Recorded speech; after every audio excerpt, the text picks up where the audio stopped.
All right, Black Box Radio, guys. I'm sending you greetings because you know I'm on the Berg. It's the word on the Berg. I'm in South Carolina. I'm in the South Carolina studios, and we're starting something new today. I'm so excited. You're gonna see all my teeth today, so just get over it. I'm so excited because I'm starting this new series called International Sundays. We are gonna travel the world talking to African people. You know, people say Black people. Yeah, we're Black people, but nobody's a color. So we're African people and we're all over the world. And so it's very important for us to connect, to communicate, to collaborate and consolidate. That's the 4 C's, bro. You heard them bars, Sensical Sense. That was bars right there. So we got the 4 C's, and it's very important for us to do that because we have to understand that our path is usually very similar all over the world, because we're experiencing things a lot of times through our skin and through the things that happen to Black people. Now, on a continent, it might be some different experiences, and that's something that we're here about too. Sometimes we'll be in a continent, sometimes we'll be in a diaspora. So that's Africans all over the world. So this is a new series, and I'm so excited about it. I've been wanting to do it for so long, and I'm starting with a young man. This guy has inspired me. I'm going to get to him because I got a lot to say about him. I got a lot to say about this brother. But I'm going to first introduce myself. I'm Queen. I'm a host of Black Box Radio. We are a multimedia platform illustrating Black excellence. That's what we do. We platform Black people. We expose Black genius. And we are unapologetically African and Black. That's what we do. And it's not to diminish anybody else, but it's to uplift self. It's nothing. Self-preservation is what? The first law of nature.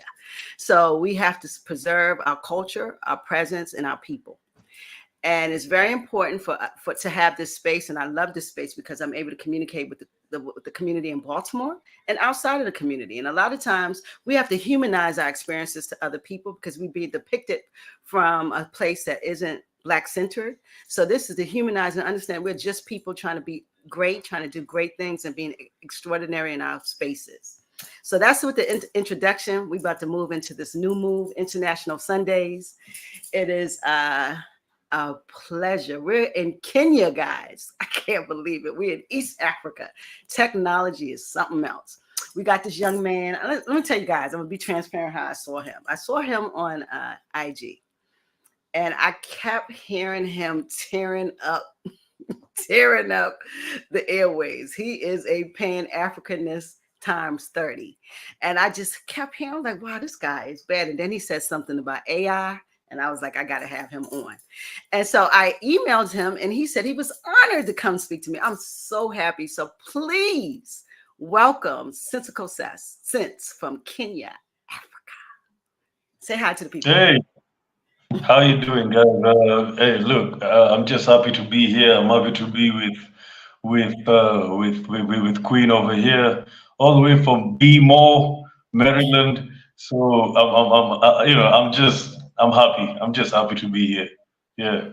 And we're so happy to have you. He said, I put his quote out. He said he's a Pan-Africanist first, and it's not, and then a rapper second. It's not the other way around. So that's what he do. So he also sent us some music. I'm gonna have a little intro come in with that because he sent us a little joint. So we're gonna do a little joint with that in a minute.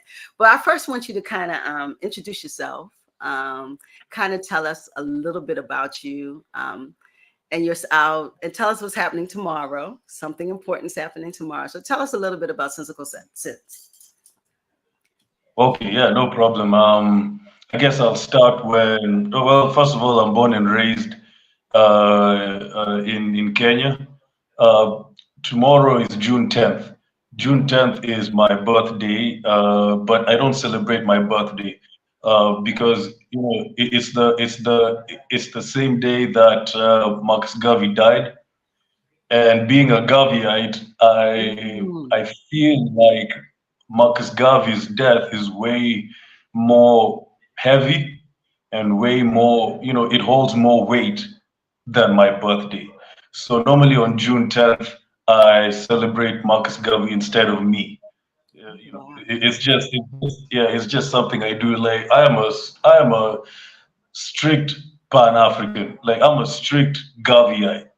You know, so tomorrow I'll be turning 24, and I just want to thank God and my ancestors for keeping me alive for 24 years, and I hope they give me 24 more years, and then on top of that they give me 24 more, and then 24 more, so that I can continue, because I have a lot of plans for my people, and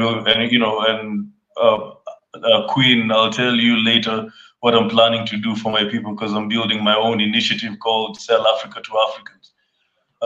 Anyway, so I started being a Pan-African when I was 16 years old, around the same time that I was writing poetry,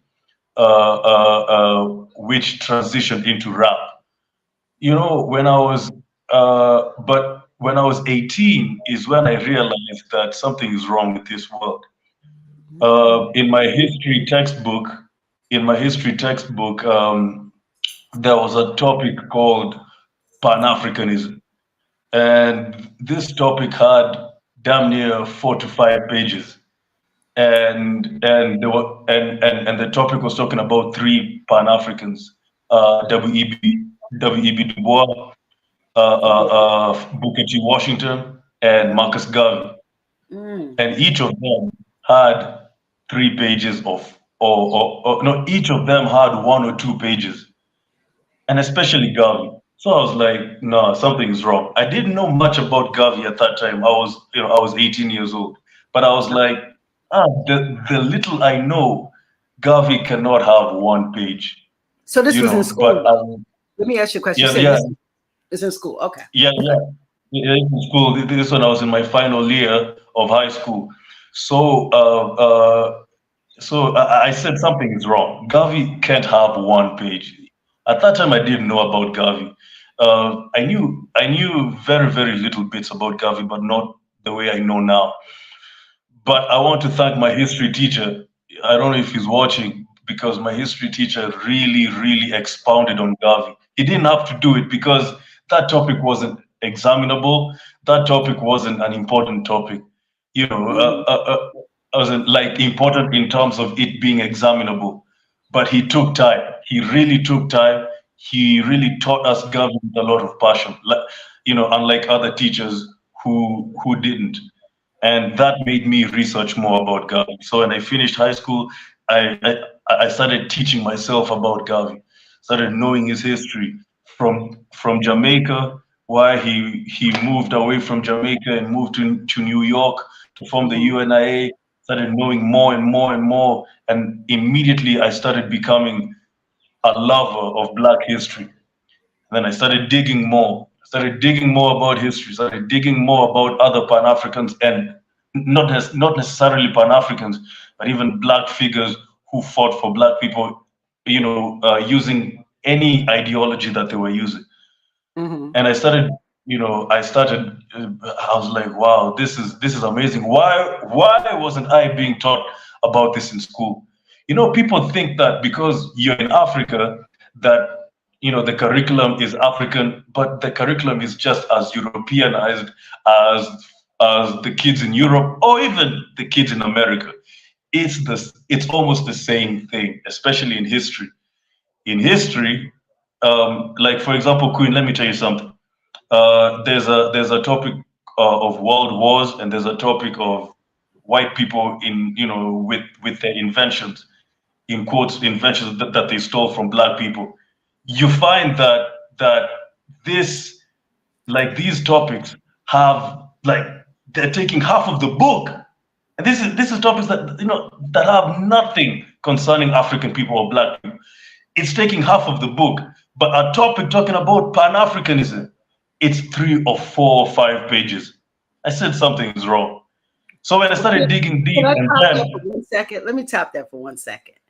You in yeah, high school learned about Pan-Africanism. Us in America, there's no we don't know anything about Pan-Africanism. I didn't hear about Pan-Africanism until I went to college, and that was not in a textbook. There's no history of of of us in that way. So you learned more about Pan-Africanism than we learned, and it was happening in this country. The mm, players. Do you understand what that? So understand that information is being held away from all of us. And the blessings, it was at least in high school, you was exposed. Most of us was not ever exposed. We've actually picked it up through our lifestyles, or we gravitated towards it, but there's nothing that's being taught per se. So now we hear similarities of how colonization works. It actually divorces you from your own culture. That's a way of controlling your mindset. Go ahead. I didn't want to interrupt you, but I had to say that. Yeah. No problem, no problem. Where was I? Oh, yeah, half of the book. Yeah, can you imagine an African history book Hmm. taught to African people and taught by African teachers has like half of the page talking about Europeans and some few pages talking about Pan-Africans and talking about African history. So when I finished high school, I started digging deep into history, started digging deep into Black history, and then I started digging deep into contemporary issues that are happening in modern Black societies here in Africa and outside Africa. Now that's where I started becoming angry. And let me say this, before I continue, and I always say this in every interview, you must be angry. If you're a Black person in this world, you must be angry. I want every single Black person in this world to show some type of anger, not irresponsible anger. I'm talking about anger that is generated by the hate of racism, that is generated by observation of racism, that is generated by observation of Black oppression. You have to be angry if you care about Black people. You know how many times, like, even when I talk to my peers, when I talk to young people, I talk to old people, when I just observe how Black people are, I mean, we are so pacified. We don't care about what's happening in in our society. We don't care about neo-colonialism here in Africa. We don't care about Black oppression in Europe, in Asia, in America. We are so pacified. We are so pacified by these tools that they're throwing to us. The media, music. Everybody's talking about the Kendrick and Drake thing. I don't care about that. You You don't see, give the a problem damn. is we are too pacified. We are too. Oh, by the way, I'm going to dissect hip hop because it's something I'm a part of. But like all I'm saying is that we are too pacified because like and the pacification is making us comatose to a point where we don't care. I Yeah, want to we're see some distracted. care. Yeah. Yeah, that's what I want. I want to see some care, and the only way I can see some care is by I just want to see Black people being angry, because when you're angry, it shows me that you care about Black people, and then that anger can be generated into service to Black people, into changing what's happening to us. Because I mean, it just pains me when I see Black people. When you look at the '60s, do you know that the '60s is the most, to me, the '60s is the most revolutionary decade in the history of, like, in Black history, because most Because African countries. we were forwardly oppressed. Unfortunately, when folks don't feel that that their things are happening to them because they can go into restaurants, they can buy things, they have a smartphone, they can go to a boxing match, they can go to football, they can go to we have our mindset is we're so distracted and so all over the place, and we're going after that bag, and we're doing this, and we're traveling, we're doing so many things, but our conditioning, we're running from that. And so in the 60s, though, you couldn't run. It was in your Mm, face. They was telling you, we don't like you, we want to kill you. Everything was on you. So you had to find a way to fight. And I think right now we're in a space where we feel as if we're free. Somebody told us you're free. And we go mm. about the world as if we're free. And every day we see our children being killed in the streets. We see the chaos in the world. We see how these European countries are striking all over the world. And we act as if it's not happening. That's just what it is, and it's a real. You're right. It's passive. Um, to control the people, you have to distract them, and you have to take them away from their own culture and their own mechanisms of being who they are, and that has worked geniusly. So you speak of the 60s, it's going to be very hard to get these spoiled Africans into the space where they can work like the 60s. Now tell me how we going to do that. Talk to me, bro. How we going to get that? Since that was your favorite time, how do you see that happen in 2024? Well, to me, it's my favorite time. And if you look at what was happening at that time, Black people really was serious about freedom. They were serious. During the 60s, most African countries got their independence. During the 60s, most African countries got their independence from colonial from the respective colonial masters in the 60s. Even Kenya got independence in 63. I think Tanzania got independence 1 year before, 1 year after us. Then Uganda also. So like many African countries, in fact, the year 1960 itself, there were like more than a dozen of African, 1960 itself, more like a dozen African countries getting independence in the same year. So the 60s was in the 60s. Yeah. Exactly. And then you find in South Africa, there was Umkhonto weSizwe, which was the movement that that meant Spear of the Nation that was spearheaded by Mandela, who I really respect. The young Mandela, not the old Mandela. The old Mandela was old and he was tired and nice. to me, too damn nice. Well, but you see, I don't blame him for that because the ANC could have really given him some really let me say some really young, vibrant leaders to help him govern South Africa when he was president. And I think they didn't do that. But the young Mandela, oh bro, the young Mandela was they had to put him, that's why they went after him so hard. This man was powerful. That was the one. That was the one. So anyway, and then when all this is happening in Africa, you have the British Black Panther. Yeah. You have, of course, in America, we all know the Civil Rights Movement, Black Panther Party. You have Malcolm, you have Martin, you have the Honorable Elijah Muhammad. The 60s was very vibrant. And by the way, about Malcolm, after them too, brother, because that's when Martin was killed. Malcolm was killed. Those are when they were they knew we were becoming powerful around the world. They saw it, so they started going after killing leaders. So you look at all of yes, we were going forward, but that's when they said we got to get rid of these guys, and they started they disbanded the Black Panther Party, came after them hard. And then, as one of our listeners, Shaka says the welfare system, divorce initiatives, war on drugs predates the social media history, which is true. All these things are coming about because Europeans are seeing that African people are finding out who they are, and that they're not going to be enslaved, they're not going to be controlled, and they start killing. And that's when they become more and more malicious. And we see it now as is manifested in 2024 to people who are impotent. We are actually impotent. Unfortunately, I'm talking about as a people. But there's a few of us are going to do it. Civil rights didn't happen with millions of people. It happened with a small amount of people, and it became an amazing phenomenon. And we have to always remember that it was 1 million people that came out to do civil rights. That's what happened at the end.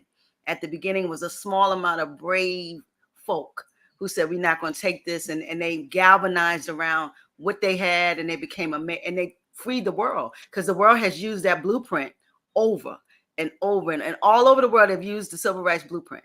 And so what we see is what you said. We were massively present in the 60s, but they came after us and made us scared, bro. They did. They did. Yeah. I'm so happy that you mentioned that, because it's like you're reading my mind. That's why I was leading to the assassination of Malcolm X. Yep. I want your listeners to look up a Kenyan politician called Piogama Pinto. Piogama Pinto was a Kenyan politician in the 60s. He was close friends with Malcolm X. In fact, when Malcolm before he died, he was planning to make organization. He was planning to make his own Pan-African body called Organization of Afro-American Unity, something like that. And he was going around Africa. And they killed Malcolm at the same time. Yeah. Piogama Pinto was killed a few days, if I'm not wrong, 2 or 3 days after Malcolm died. They killed him the same time. They had to get rid of him and they had to get rid of Malcolm, and that was a design. This is what happens when you come strong against these Europeans. They will kill you, unfortunately, but we can't be afraid to die. We gotta, and again, it was so easy to kill Piogama Pinto. Why? Because one, he was friends with revolutionaries like Malcolm, and then number two, he was enemies with the president at that time, Jomo Kenyatta, and he was a very, very avid critic of Jomo Kenyatta. Yes. And I'm sure when the FBI, when the CIA told Jomo, hey, can we get him? He was like, I don't even like him. No problem. No, you see that? I don't even like the guy. So anyway, sorry. Back to my story. Sorry, they don't know that history. That when they killed Malcolm, they killed his confidant in Africa at the same time. This is not something that these are all things that are the CIA, our government was a part of, and they understood how to cripple African people. And it just isn't on European shores. It's also in Africa. They've done things that has crippled us and made us to the point we say we're passive and we're impotent now. This is a process. A great people don't get to this point. You understand what I'm saying, Brother Sensical? And so that's what we see, and so it's very important that you say that. And then not only that, to understand that the communication, the 4 C's I just told you about, the collaboration from the continent and the USA of Malcolm and I can never say his name, so I'm not going to butcher it. Into the Kenyan native was real. It scared the hell out of these folks, and they got rid of both of them, unfortunately. And so that's what happened. And a lot of people don't know that history. It's like they don't just kill in America; they go everywhere and kill people who are going against anything that will raise you up as a people. So that's important that you said that. I'm glad that you said that. So don't say get back to your point. But I want to move a little. I want to kind of talk about Kenya as a country. It's so because a lot of people, geography is a little messed up. It's an East African country. I want you to know that it's located on the Indian Ocean. Nairobi is the capital, largest city. Am I correct? Yeah. That's all correct. Yeah, the Kenyan shilling is the money. Honorable William Ruto is your now president. Is that correct? Yes. Yeah. And it's the 28th most populous country in Africa. In the world, excuse me, and the 7th most populous in Africa. So this is a place that has 47.6 million people. It's a lot of Africans, bro. And the official language is Swahili, and the second language is English. So I want to give people a little background of where we are. We're in Kenya with Brother Sensical Sense, but we got to understand the country, the beautiful East African country, because Africa is a vast continent. And we tend to say that, the country of Africa is actually a continent of what, 50, how many countries? 55? Am I right? 54 countries. Okay, let me get it right. All right, let's get it right. So Kenya, how has Kenya treated you in your life? Have you been out of Kenya? Have you been to the States? Well, no, I've never been outside Africa. Actually, I've been to Tanzania and Uganda. That's as far. That's as That's far as cool. but Kenya, yeah, yeah. Actually, Tanzania and Uganda are just our neighbors. Actually, yeah, Yeah, yeah, Tanzania, Uganda. You got Ethiopia on yeah, one side, right? Too. Okay, got it, got it, got it. yeah. I've never So, been out of the states, so we're all on the same page. But we're learning from you. It's a process of no learning. problem.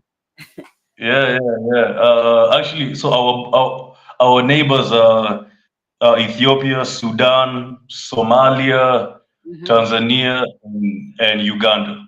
Yeah. Okay, and Mm. Congo isn't far. Am I correct?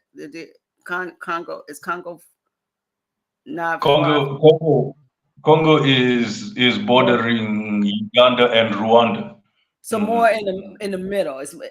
So it's more Yeah, yeah, close. Okay, got it, got it, got it, got it. So yeah. these are and all of these countries. Well, I know Tanzania Swahili is the language, correct? So Mm. most of these countries speak Swahili. Mm-hmm, mm-hmm, Got it, mm-hmm. got it. In fact, in fact, Tanzania's Swahili is way more pure than Kenyan's Swahili. In fact, nobody speaks Swahili like the way Tanzanians speak it. Like, for us, we put us is a little bit broken. We put some. Actually, in Kenya, we have Swahili slang. The way you guys have English Yes, sir. slang. Hmm. So the Swahili slang called sheng. So Shang Oh, is spoken by mostly young people. So it's broken Swahili. mhm. But most like most of the country speaks Swahili, but nobody speaks Swahili as pure as Tanzanians, man. Ooh, yeah. That's what my research states that the most pure form of Swahili is spoken in Tanzania. So yeah, Mhm. that's amazing. That's amazing, and I think that's where the Bantu people, their first origin was in Tanzania, correct? Where the language is. That's. Um, I was doing a little research on where the language came from, and that they came to Tanzania, and that's why it's so purely speaking. But always sometimes information is filtered. So I like to ask yeah. questions about information. But anyway, you are a Pan. We hear that, and you brought us in. But you sent us a little music. Yeah, you sent us a little music of what you do. So we did a little. My brother Shaka Pitts, the producer of the year. He's a producer of Be More, bruh. You got to know about him. He's a hip hop artist too. So he put a little intro together. So I'm gonna play that a little right now. Okay, that Yeah, no cool? problem. Yeah.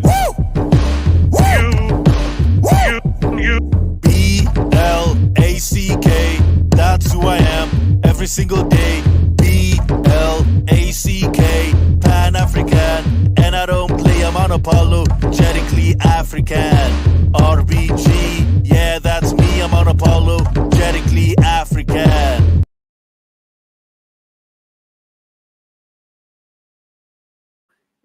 Kind of putting your the beginning of your song unapology. That's all you, unapologetically African. I love that. BLACK.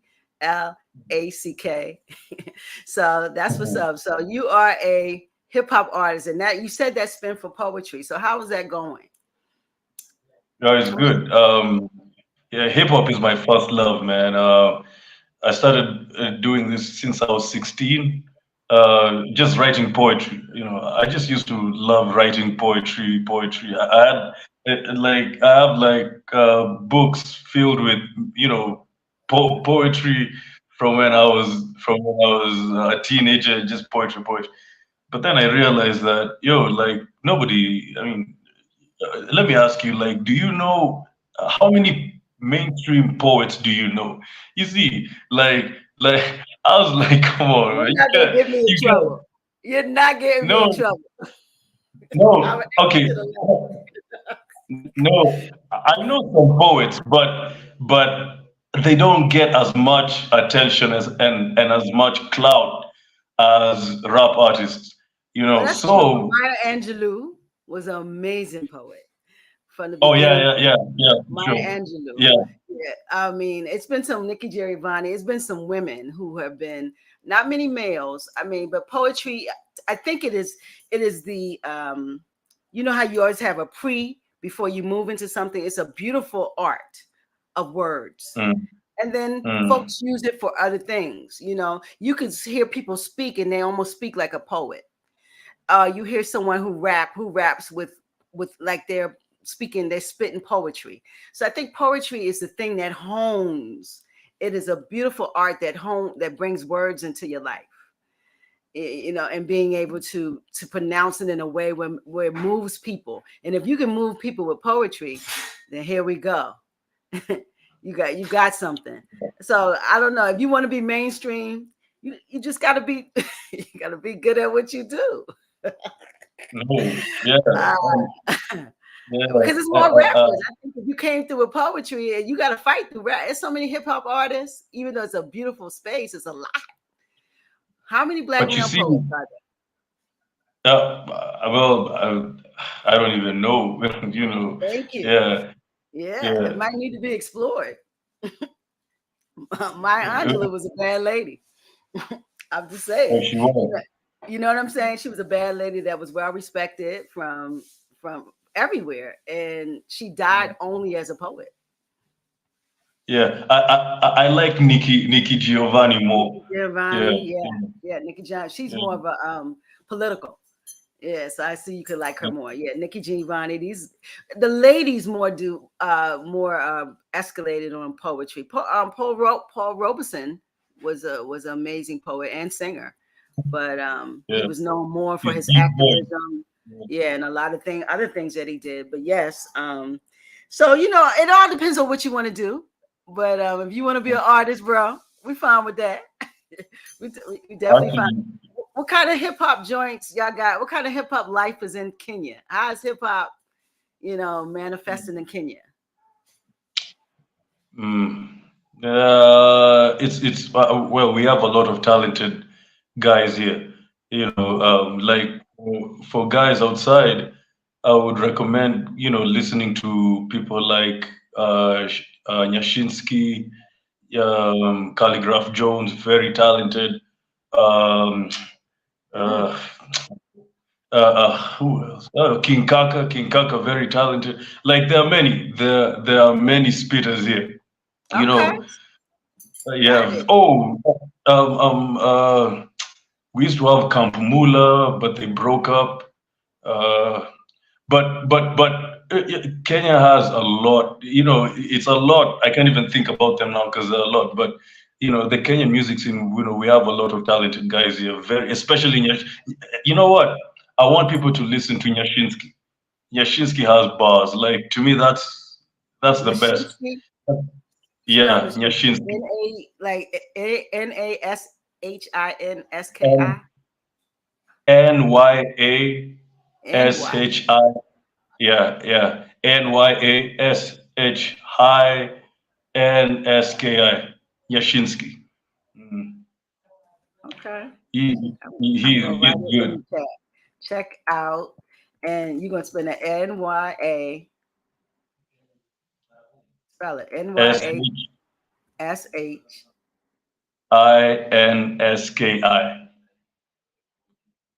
Oh, Nyashinsky. Yeah, we wouldn't spell like that. I got NYASHINSKY.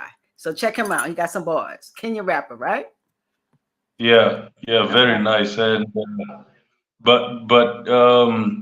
so actually, like when it comes to music, I started off as a poet. Then I transformed my poetry into rap because rap is just RAP, rhythm and poetry. You know, so then I started growing as a producer. You see, I started because initially I used to, you know, I remember back in the when I was 17, when I was starting my rap career. You know, I used to stay, you know, outside a certain dingy ass studio, waiting for this producer to come so that I can start recording. And he used to be late. You know, he used to be late all the time. You know, I used to tell him because you know I love this music. I used to tell him I'll be here at 7:30. We start at 8. The guy would come at 9:30 or 10. So I used to be so furious, and I was like, this has to stop. This has to stop. So I started, watching YouTube tutorials, started teaching myself how to produce using FL Studio and all these softwares. And now I can tell you for a fact, I am a pure producer. That unapologetically African, I produced it alongside my friend. We both of us we produced it 100%, and Mm. and and and and that is going to be a part of my album that I'll be dropping. I hope, because I'm so busy with this movement, but Mm-hmm. I hope that by the end of the year I drop a project, whether it's an EP or an album. I just hope I drop it. But that's one of the music that I'm making. Mm-hmm. There's a lot more better. I'm telling you, like, it's fire. It's going to be fire. It's going to be fire. I'm telling you. I So love it. so I love it. You're passionate about this, about hip hop. Yeah, that's what's very, up. Very. very. Mm-hmm. That's why I'm really scared that it's dying. Well, when I was looking at this beef, people are like, "Oh, hip hop is back," because now Kendrick and Drake, Have beef. have. But Yeah. now I thought about it. I thought about it, and I was like, "Is it back?" Because look, I mean, if you think about it deeply, you know how miserable hip hop has to be now that it has to be revived by a beef. Like, wait, so you want to tell me that a beef can be the only thing that can save hip hop? Not a good album, not a good verse, not a good. I mean, like last year, was it last year? Lil Wayne dropped like the best verse I've ever heard from him in that Tiger record. I'm forgetting the name. Brand new, brand new. Mhm. I Yes. mean, every line was a bar of. I was like, and nobody was talking about it. Like, so hip hop has to be so miserable to a point where nothing can save it apart from a beef, and not just any beef, a high caliber beef like a Drake and Kendrick. And that's what I'm telling you. Well, what do you think that Yeah. comes from? It has to come from the people who own hip hop. See, we understand when you don't own something, then the people who think of you as violent, thuggish people, they enjoy the banter, they enjoy the chaos and the dissension, and so your talent is secondary. They want to continue to keep you in this chaotic state, and so it doesn't matter how much money you have or how much um, market share you have. They will break you down to just fussing like blow boys, and that's totally when you don't own it. You actually are a part of it, you drive it, but you don't own the marketing, you don't own the distribution, you don't own the companies that handle it. You are a worker. And so when you are a worker, the manager and all of the management tell you what to do. They tell you how to feel. They put the topper of the community out. And this is what we see. The people who own hip hop are happy for beefs. They're not happy for bars. They're not happy for camaraderie. They're not happy for talent because we are so talented that people take our talent for granted. We continue to throw talent out there. And we even take it for granted like this is regular. What Black people do is never regular. But because our mindset about self is not into being so extraordinary, then we see what we see. A beef is perpetrated, is magnified, is marketed, and it's almost personal. The way that they beef is hurtful to Black men. It's Hmm. hurtful to the Black community. It's hurtful to hip hop as a whole. Even though they said beefs is what made hip hop, not that type of beef. They're talking Yeah. about being molesters. They're talking about being bad fathers. Kendrick is appealing to his son. It's just too much. So that's my part. Now you tell me what you think about that. Well, what I think about the beef is, like, when I look up, well, let me say this about Kendrick. I'm a Kendrick fan. Kendrick was one of the people. Kendrick is one of the people who inspired me to actually take rap seriously. You know, when I was really into rap, when I started rapping, is when To Pimp a Butterfly was really in the airwaves. So I really respect Kendrick. And all I can say about that beef is, um, from a competitive standpoint, um, uh, to me, it's just sad that hip hop that can be only revived by a beef. Like, Was it there are dead many though? things. Who said it was dead? Like, That's what I want to know. Who is the one that says it's dead? They're making millions off of hip hop. Hip hop is everywhere. McDonald's, Wendy's, Southwest Airline, everybody, all of the national, international using hip hop. When was it dead? It was never dead. That is marketing. Just think about that. When was it dead, it's bro? dying.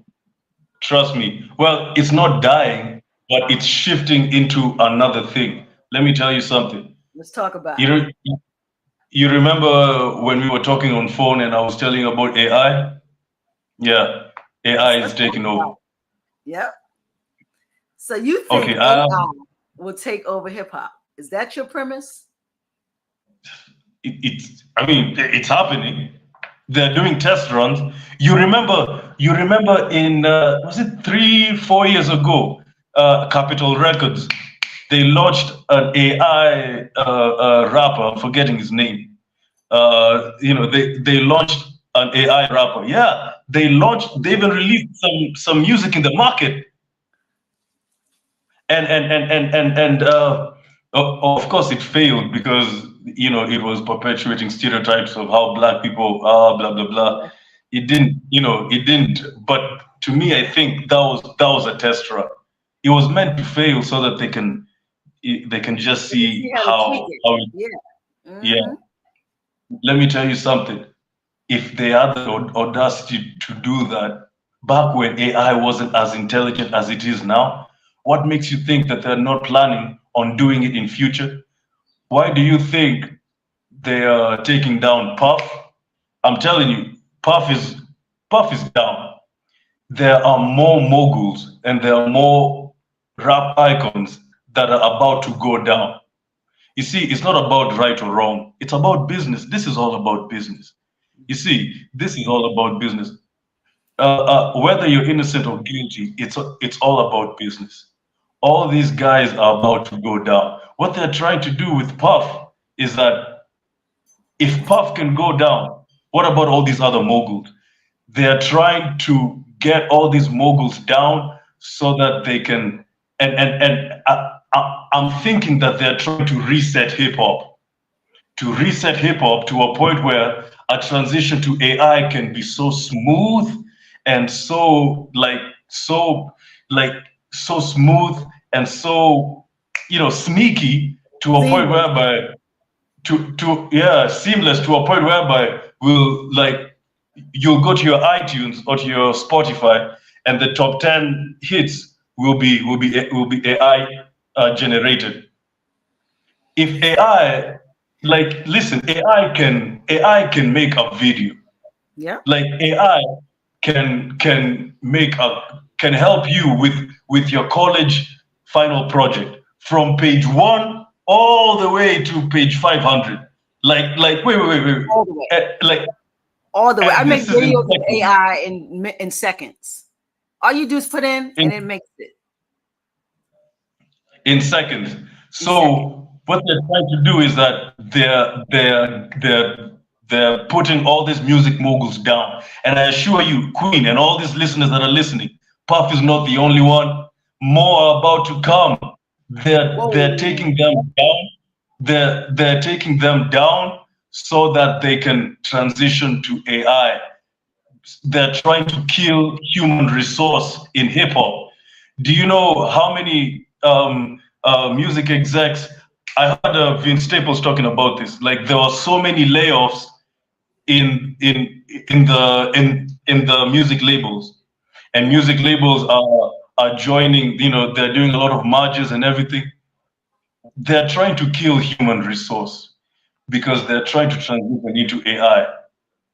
You know, one thing about AI if they transition to AI, can they authentically bring that gritty hip hop to fruition?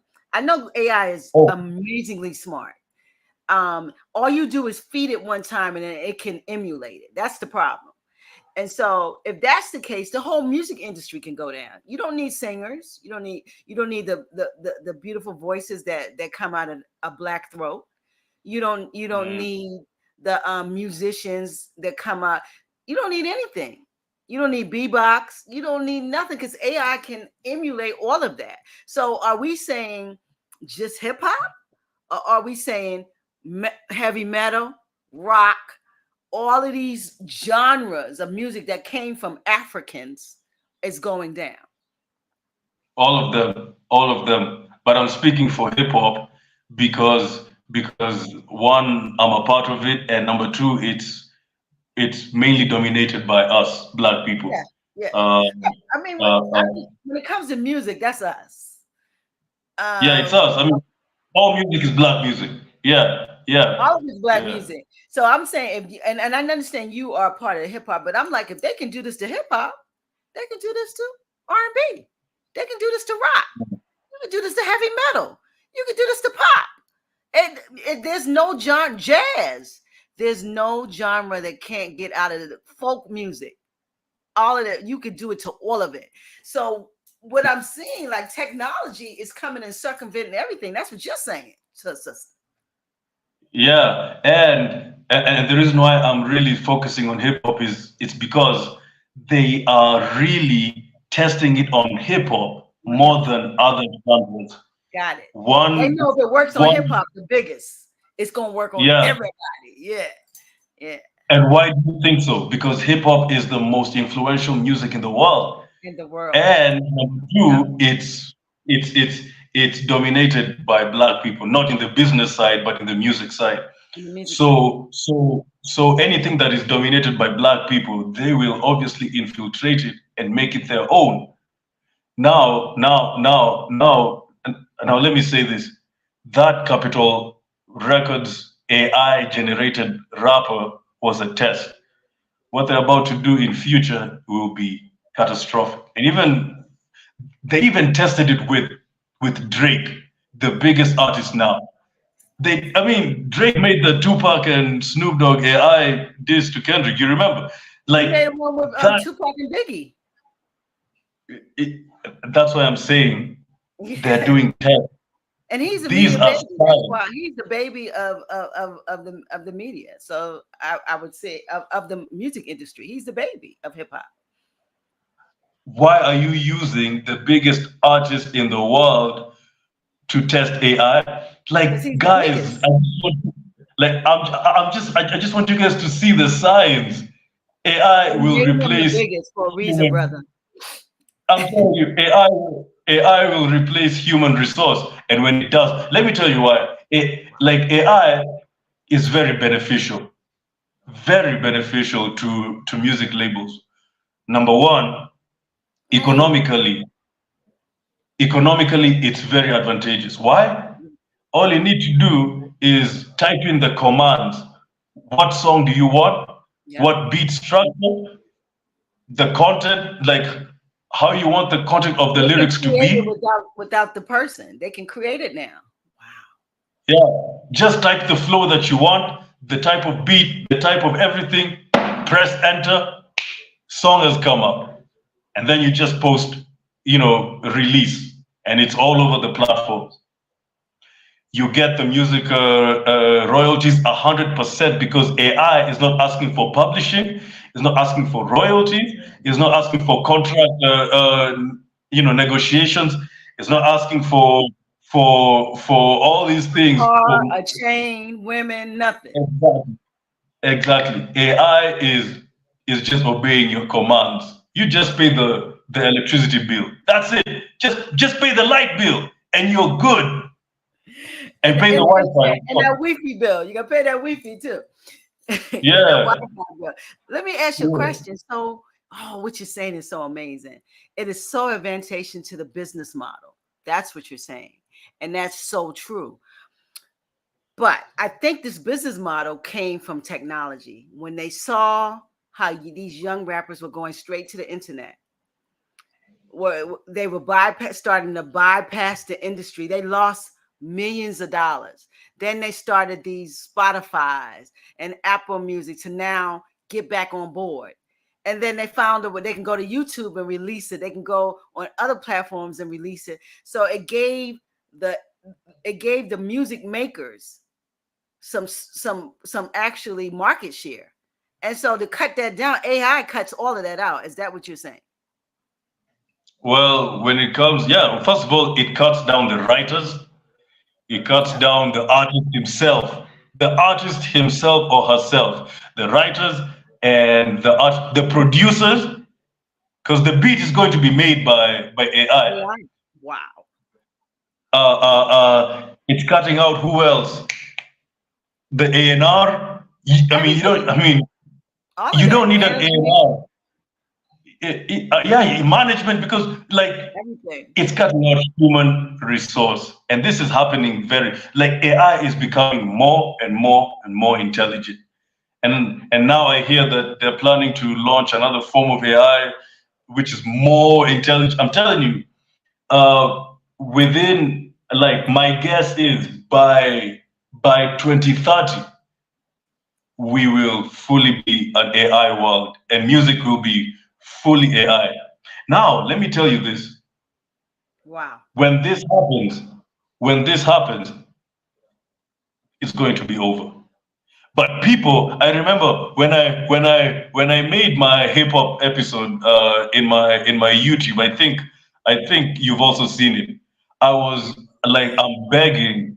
I'm literally on my knees begging these rappers to just sit down and form a hip hop union, because at least a hip hop union will be something that will at least help us in future. And now, now they're not seeing the future. They're like, oh, I can still release music.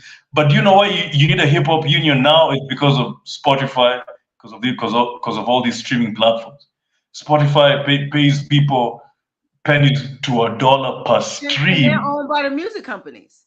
That's the thing about it, is that's how they got back in. So you're not going to win with these. You're not going to win. It's going to be that's hard. what I'm saying. Yeah. No, it's not hard. This thing is so easy.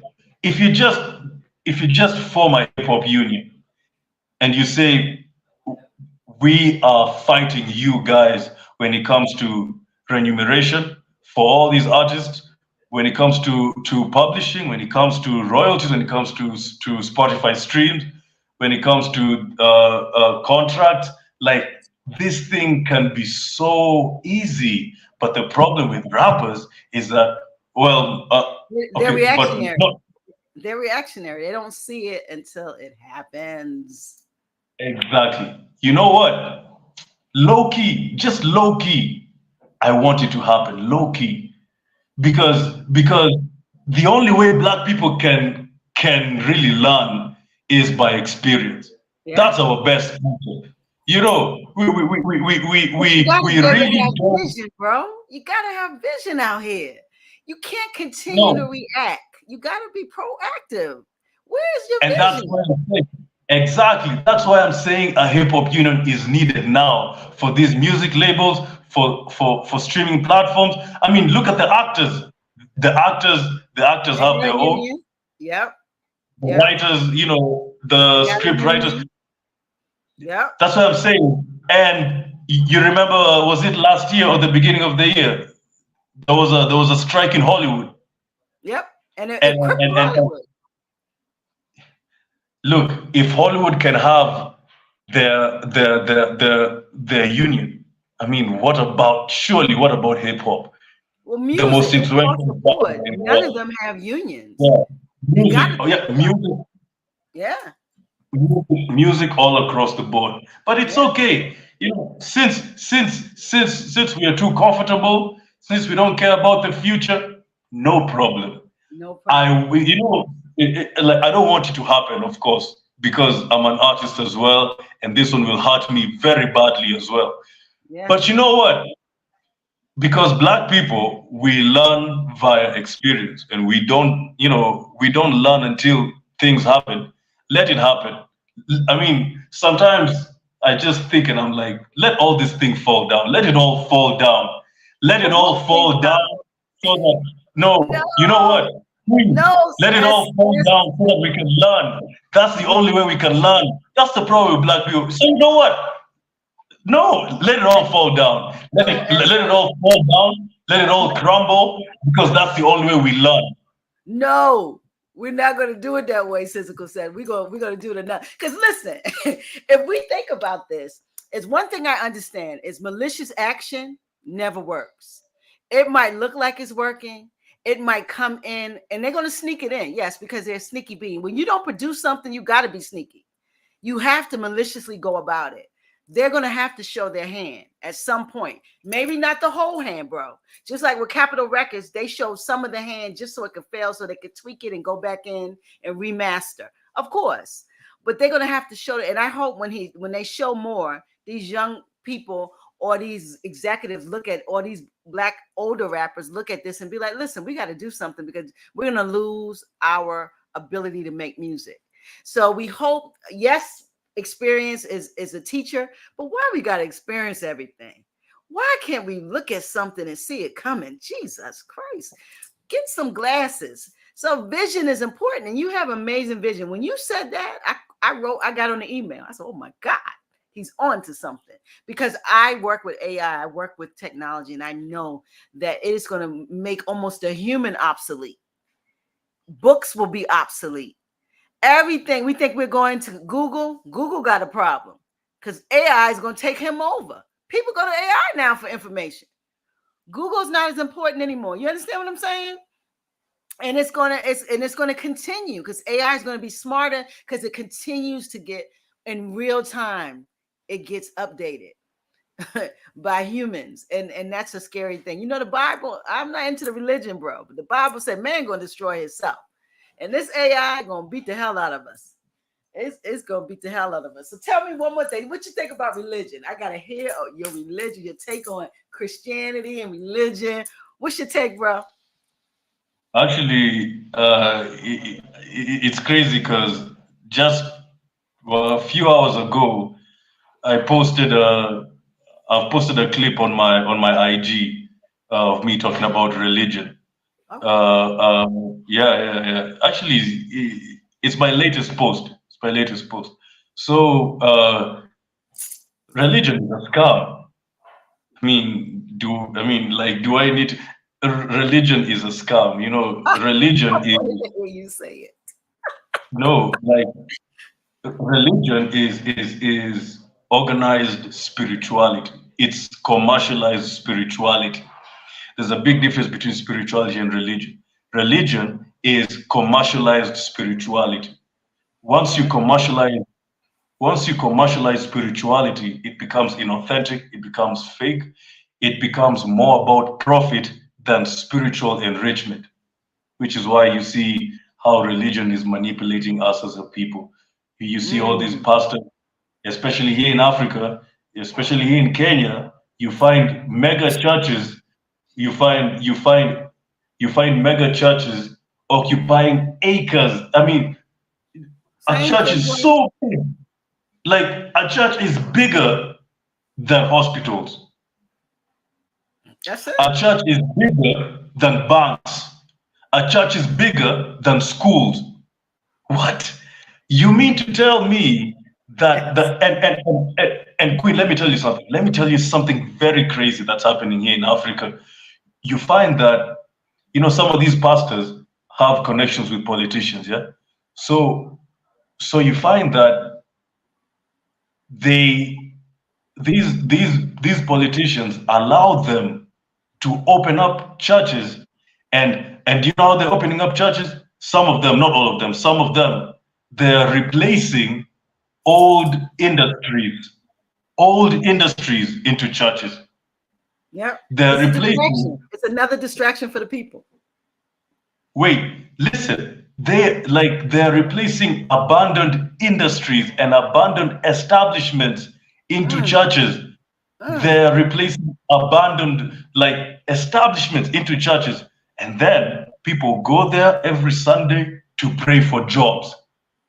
Why are you praying for a job? And that building was once an establishment that was giving people jobs. Do you see the craziness in this?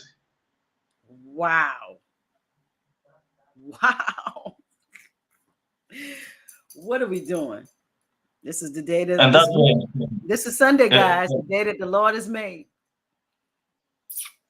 it, It is it, what it it, is. it, like, I'm telling you, religion is, and this isn't just Christianity. It's also All of it. Islam. It's all of them. It's all of them. There is, because you see also Islam. I see like a lot of Islamic brothers and sisters here, and I respect them. I respect all religions. I don't, even Marcus Garvey was a Christian. Mhm. Dr. King was a Christian. He was a reverend. Yeah. Yep. I don't have a problem with religion. You believe anything, and anything that gives you inner peace, you hold on to it. I don't have a problem. Me, I'm just telling you that your religion has to be for black people. It has to serve black people one way or another. You can't be Sensical, you there. cannot pray to the same God with the same people who is oppressing you. So they're going to pray to continue to oppress, and you're going to pray at the same time to stop the oppression. So who does God go with? It's nonsensical behavior to me. we Yeah. both asking you keep God, can you please keep the money, keep our slaves, and then the slaves are asking to be free at the same time. How does that work? And it's funny because we are the only people who worship a deity that doesn't look like us. I Mm. mean, you look at all the other races, their deities look like them, and All the time. we're the only people who worship a deity that doesn't look like us, i.e., white Jesus. Yep. And it's So unfortunate, but that tells you that how brainwashed we are, how whitewashed our brains are, that it's fine for us to be in love, to give our whole life, to think we're going to spend time with something that does not even emulate you, doesn't even look like you. And then when you read the Bible, it says a whole different thing of how that thing looks, but it's presented to you one way and you're still fine with it when the Bible tells you how it looks. It's not like it's a mystery. Did the Bible not say it in Revelation how Jesus looked? It said it. mhm, And we mhm, know it. mhm. But we still can go in churches in America right now, and the Lord's Supper was a bunch of white men, and Jesus in the middle with long white hair. It's unbelievable. Listen, we're not attacking religion, but we can have an opinion, and I am of the same opinion that religion has been a distraction. It has been used as a tool to suppress, oppress, and everything that keeps you away from your greatness. I'm not saying to not have a spiritual relationship with God. I'm saying watch your religious affiliations. That's what I'm saying. I Yeah. have a huge problem with it. Let me see. What did you said? You said which one? I'm going to share something right quick so we could kind of talk about. You said you posted today. Yeah, yeah. I posted it today. Like what? 4 hours ago? 4 hours ago. 4 hours ago. Yeah, Which four. one? Can you see this? Which one is it? Is Well, this there this are. one right here? I can't see what you're Oh, you seeing. can't see what I'm saying? Okay, give me Yeah. a sec. Oh, I'm sorry, I got to put it on stage. Okay, this is your gram. Oh, okay. It's yeah. It's the first one in the second row. This one here, right? The Yeah, first that one one. is That one. okay. Yeah.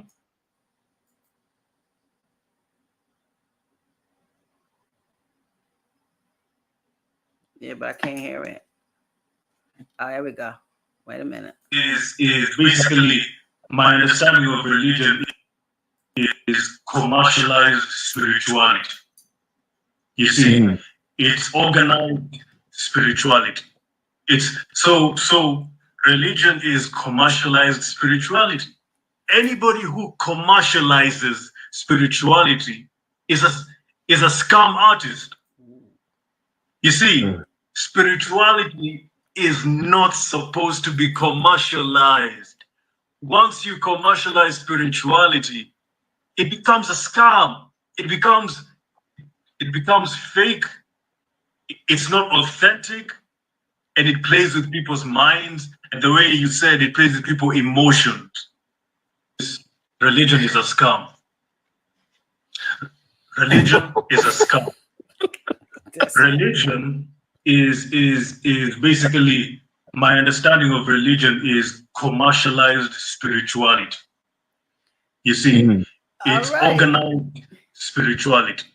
It's so religion is all right. So we hear from the from the horse's mouth. Religion is what? A scam. Is that where you are?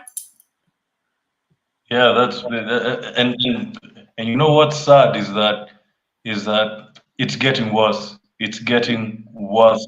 It is. People have seen. I mean, you find a church collects millions every Sunday. Like, listen, one Sunday, and it's the same problem, and that's why I keep on saying we need to be Pan-Africans mentally, because the same problems that are here are the same problems that are in your country.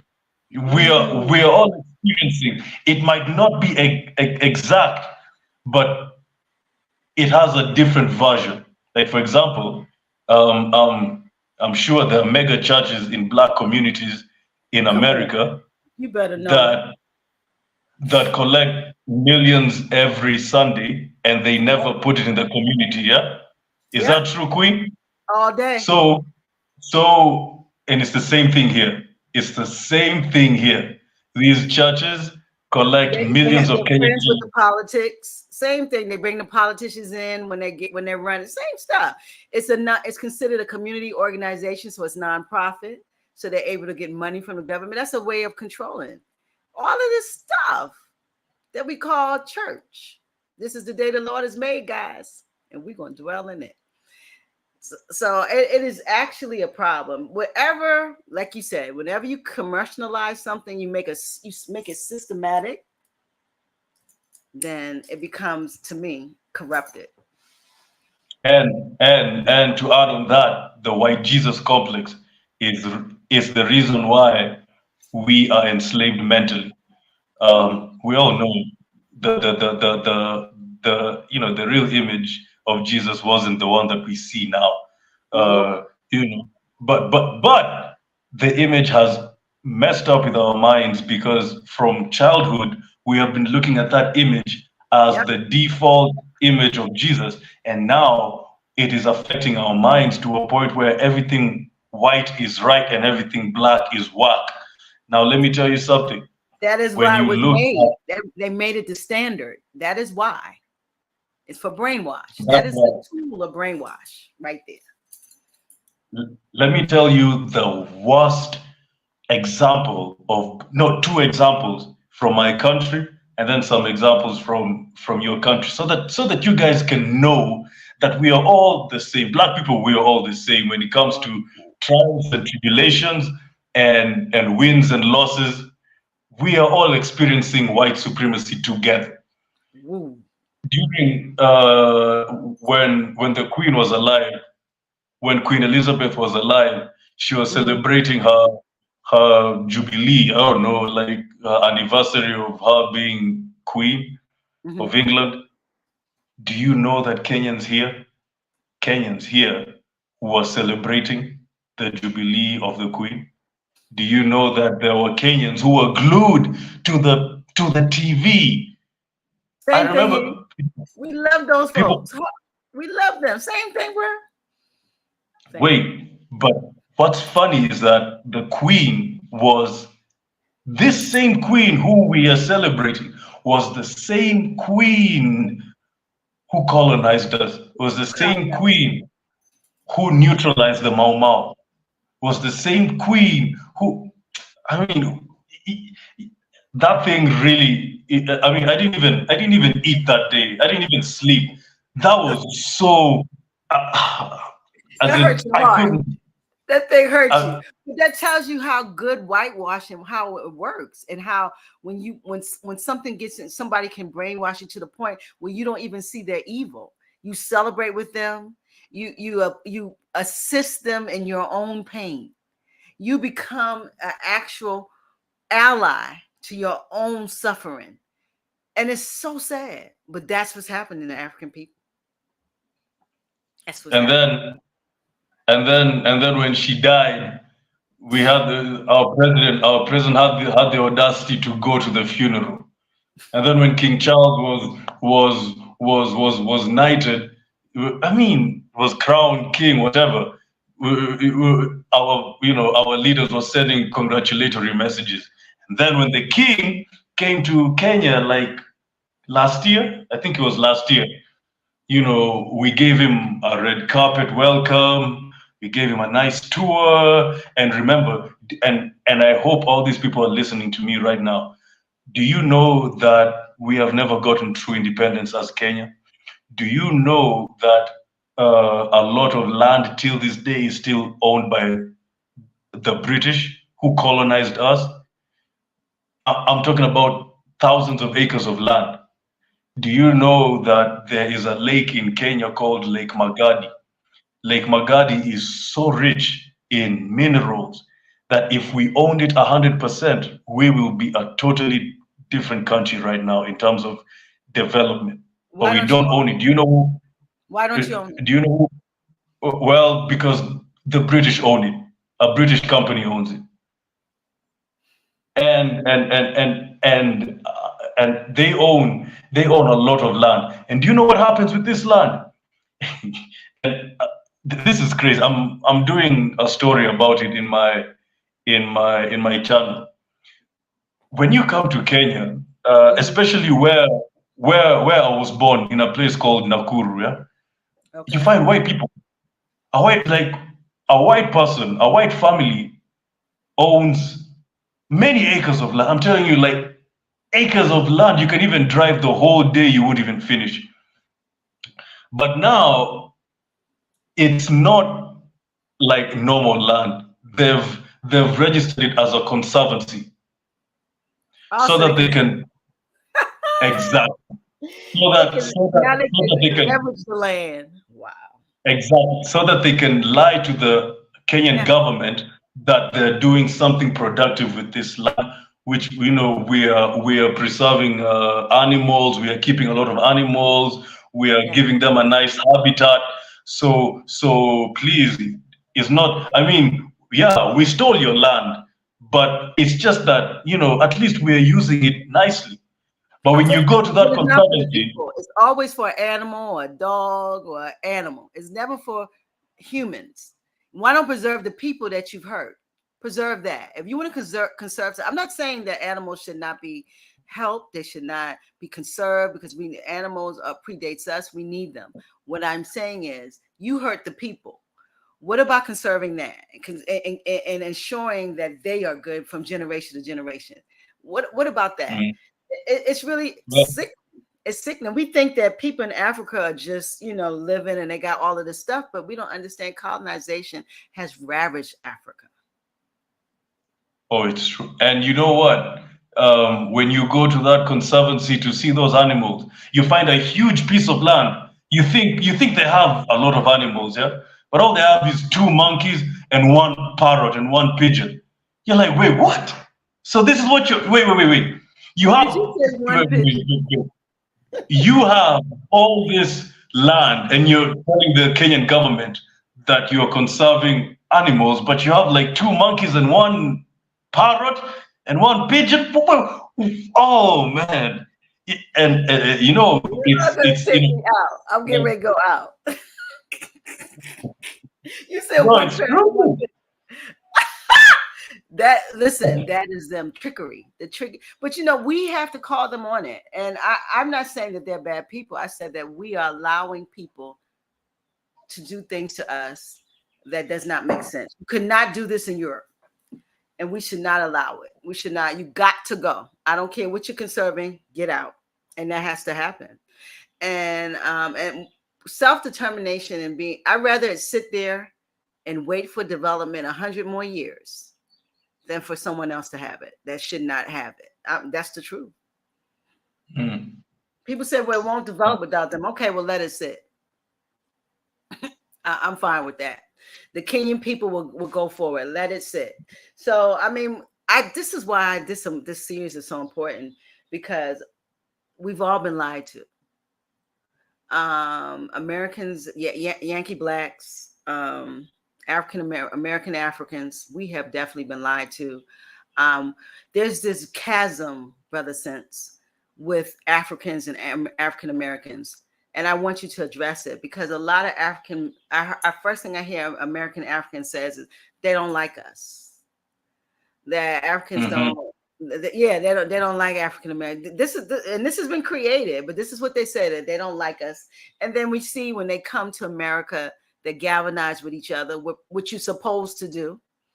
We look at things like that as that's a problem, but that's what you're supposed to find something like you and build together. That's what community, and that's what you're supposed to do. But we're so divided, and we're so walking towards what Europeans are doing. We find that as an insult, like why they don't come and check us. So what do you think about that? I think we're all one.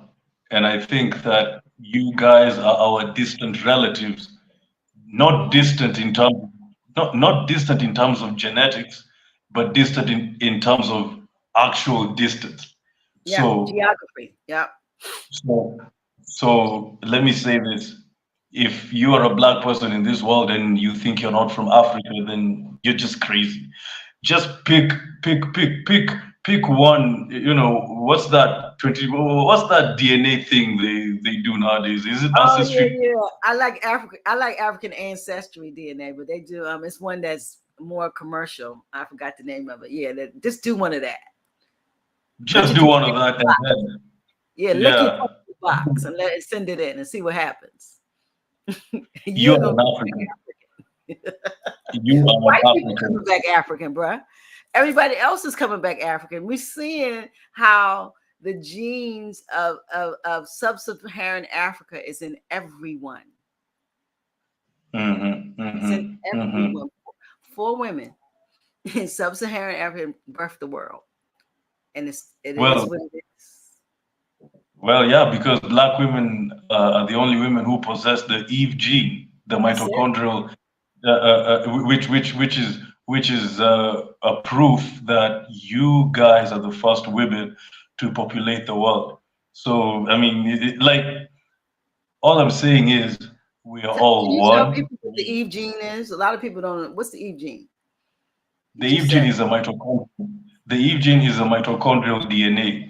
It's the DNA that is scientifically found with the first black woman, and black women share the mitochondrial DNA. Yep. And that is a proof. Everything.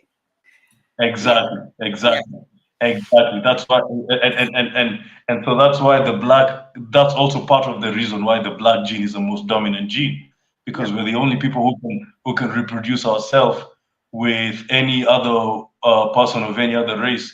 I'm not saying you do that, because you shouldn't do that, but I'm just saying that it is what it is. Whatever we touch will be African. Yeah, of course. I understand. So, we're the only people who can do that, whether you like it or not. It's the truth. Yeah. So now, back to Pan-Africanism. Basically, for people who are watching, Pan-Africanism is simple. It's just the unity of African people globally. Yeah. economically, socially, and politically. That's just Pan-Africanism. People think Pan-Africanism is something revolutionary. Well, it is. It is revolutionary. It is revolutionary. It is. But it's just the unity of African people globally, economically, socially, and politically. What I want to tell African Americans right now who are watching me, and I'll always say this in every interview, you have to form a connection with your motherland. I didn't say it, I said have. I'm saying you must today, now, form a connection. I'm not saying that you don't even need to come here. Of course, I want you guys to come here physically and experience your homeland. Yeah. But you don't even need to be here. You can form a connection economically. You can own businesses here. You can buy land here. Let me tell you something, Queen. The land rates here are ridiculous. If you look at the same acres of land that are being sold in America versus the same acres of land that are sold here in Kenya, you look at the price, I'm telling you, Can an there's a African come to Kenya and just buy land? Don't you have to have citizenship? Oh yeah, of course. You need to buy land in another country, like other than like Ghana, who we can, but in other countries we can't just go and buy land. Yeah, I'm using Kenya as an example. Of course, you need to have citizenship, and that's something we need to work on with Kenya because, like, I don't understand why it's so hard to have citizenship in Kenya. Like, so, but in countries like Ghana, which have given a lot of access to African Americans, you can do that. Yeah. And especially businesses. Do you know, I work with a lot of small and medium enterprises. I see there's one common problem, and that's lack of capital. Good ideas. This business, I'm telling you, if you look at the startups here in Kenya, especially the tech startups, we have a lot of people who have a lot of innovative ideas. But the problem is that they lack sufficient funding. And the same with us. We're here in the U.S. and guess what? We lack sufficient funding. We don't have industries. We don't have businesses. You know why? Because we lack sufficient funding. The resources is pulled away from the African because they understand that if we have it, we're great. So it happens to, that's what I'm saying. The same things that's happening to you guys is happening to us. Same thing. And I'm sure it's happening all over the world. Yeah. Oh, but when it comes to Kenya, when it comes to investing, you can invest in businesses without you being a citizen. Okay. You can do that. You can do that. You can do that. So that's what I'm saying. Like form a connection. Form a connection economically. Start looking, invest in businesses. Try to get citizenship so that you can buy land and try to settle here. Try, I mean, in any African country you want. I mean, like just form a connection, because, and I always say this, the BRICS currency is about to drop. It's coming. And the BRICS, and I'm just saying this, when that BRICS currency drops, it's over. The dollar becomes nothing. You believe that? You know, the dollar. Oh, it's true. You believe that currency will finally attack the dollar and take it off of its platform that's been on for hundreds of years? Gotta go. Well, if you look at the dollar is not backed by any mineral. It's backed by the essence. Yeah, the essence of the dollar is the fact that the dollar is the medium of exchange internationally. Yes. That's the reason why the dollar has power.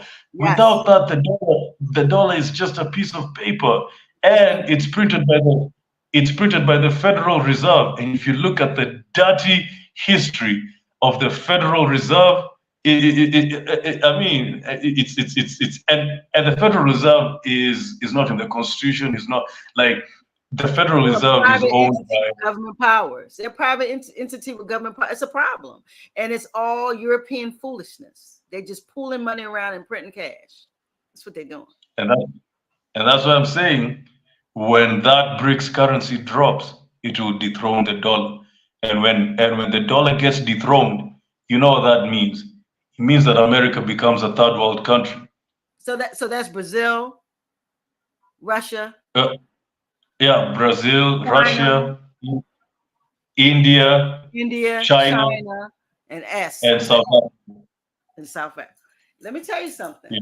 We better be. These are very powerful economies. They're economies that produce their own shit.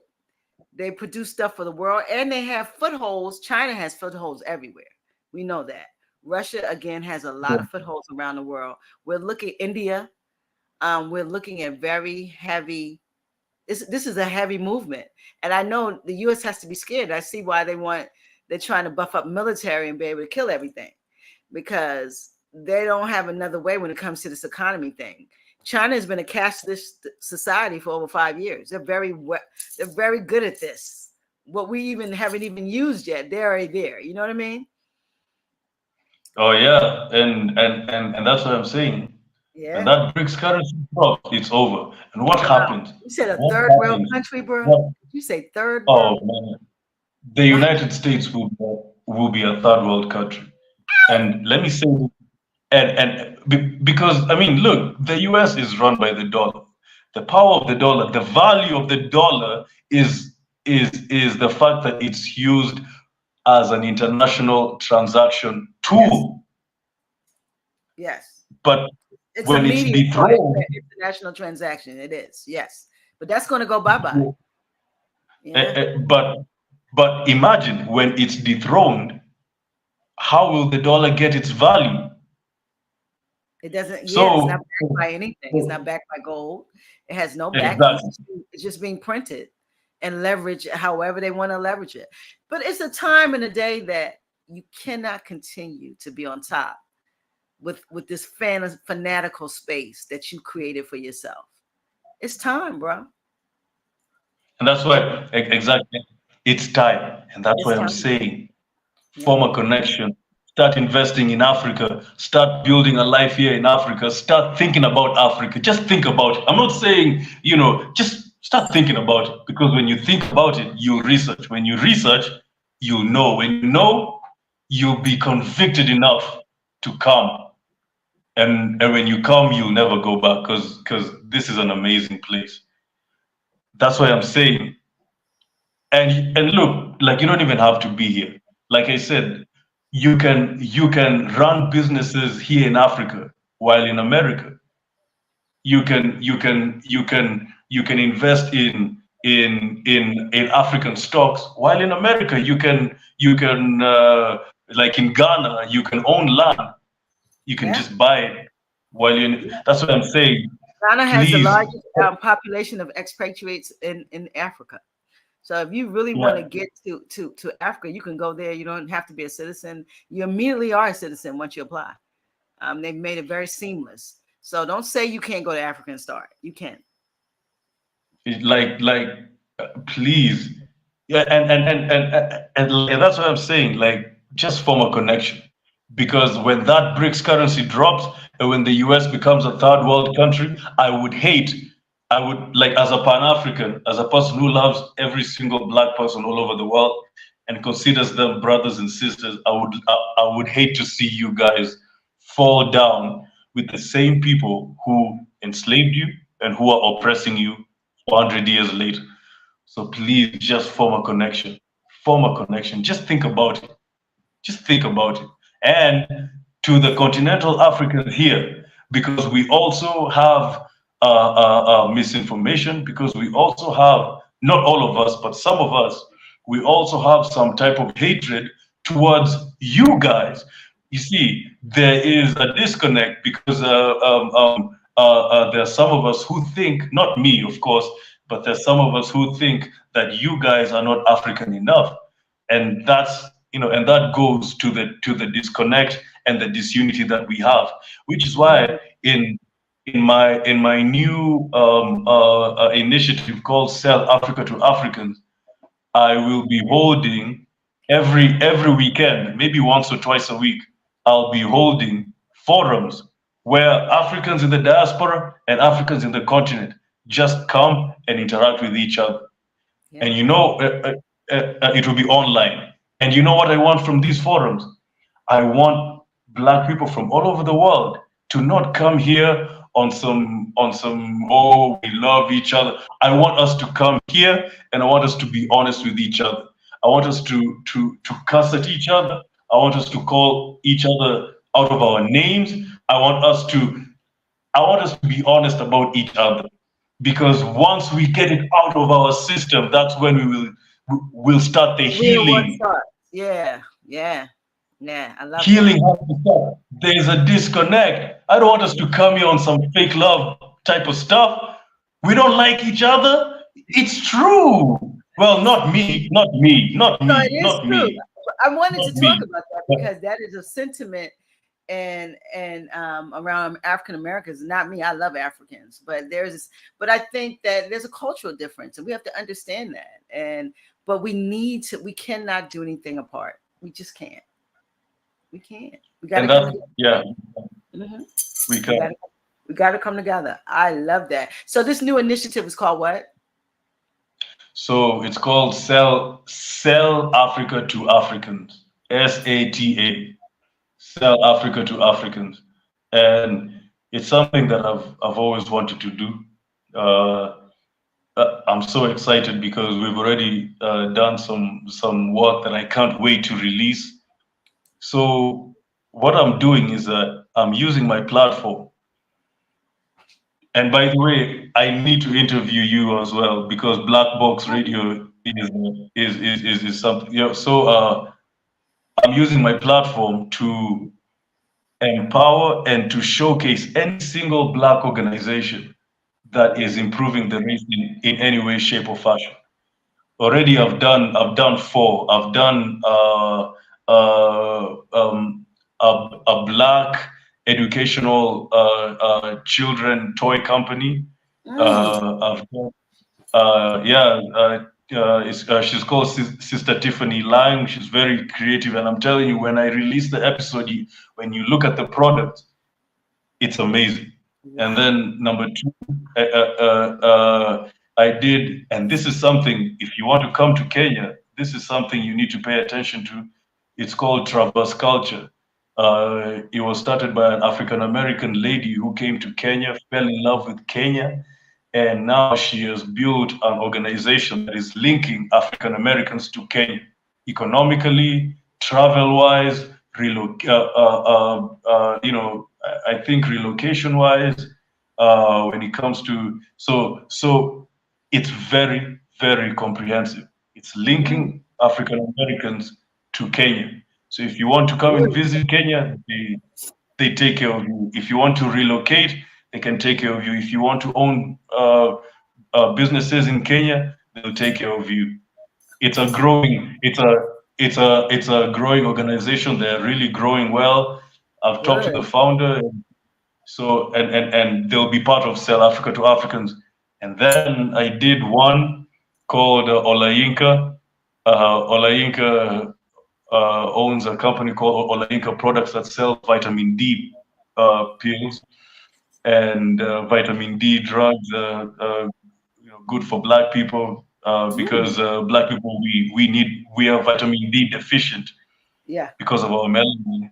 So we believe the sun people are vitamin D deficient. How does that work? We are the sun people. We come from a sun nation, and we're vitamin D deficient. That's a problem. Yeah. And then the final one was something that I'm really interested in. I actually interviewed and did the whole thing 3 days ago. It's one of the few, and if not the only, Afrocentric school in Kenya. This is it's called Children in Freedom. Children in Freedom, that school, kids are dressing in African clothing. They're being taught African history and Black history all over the world. Beautiful. Like I'm telling you, when I went to that school, when I talked to those kids as young as 11, I mean, they're talking like me. And I was like, what? When I was 11, all I was thinking about is video games. And I mean, bro, like these kids are talking about Pan-Africanism and how they can change the world when That's what we need, though. You got to start them early because the world going to come against them so quick, so hard. So that's beautiful. That's beautiful. yeah. So what I'm doing is that I'm not just doing interviews, I'm doing stories about this like about these organizations, and I'm making sort of a mini documentary on each of them, and then I'll be posting them, and then I'll be posting them into this initiative called Sell Africa to Africans all over my platform. This is something that it's a starting point to my bigger plan when it comes to my grassroots work. This is the beginning of the grassroots work as I expand into more and more and more. So I'm really, really excited. And one of the things we'll be doing is what I was telling you earlier on, those forums. I want those forums. I don't know if you'll be doing Twitter space. I'm thinking WhatsApp spaces. I'll see. Whereby I want us to have a This is a good forum, and space I for want it, us, too. This is a good space for it, yeah, but you have to pay for it. So that's the difference. I don't believe in Twitter because that Elon, I can't deal. He can't get no space for me. And then, but that's up to you. But this is a space, not that these owners love African people neither, but Elon Musk is something. yeah. So, So I want Black people in this forum to be honest with each other. Don't come here on some fake love stuff. I want us if you're like me, fine, it's okay, no problem. You know, but if you really feel like you have a problem, like if you're an African and you really feel that you have a problem with African Americans, with Africans in the UK or in the whole of Europe, with Africans in the diaspora, say it in that forum and say how you feel and just let it all out.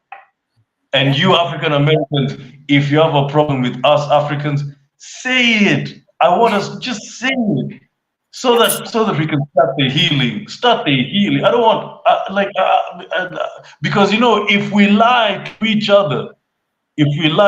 other, and then now when now we are doing like actual unity, it will become a problem because that's when we'll realize that we have cultural differences. yeah, I agree.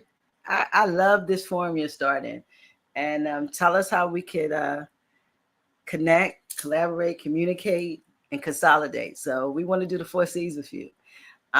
So whatever we can do to push this forward, our connection is what scares everyone. The most that we stay apart is with these forces that want to keep us oppressed and keep us in a certain place. They understand if we unite, it's going to be a problem. Imagine the diaspora in Africa all on one page. You know what I mean? First of all, the amount of people that is. Because you remember, Europeans only 17% of the population, the world population. So we're talking about the continent of Africa and then the diaspora where we're everywhere. Connect, and we all have like minds and be on a united. It's scary. Yeah, and Black people all over the world, if we decide to unite, we'll be the most populated people in the world. In the world. Now We don't it's what understand India? Yeah. Is it India or China? Yeah.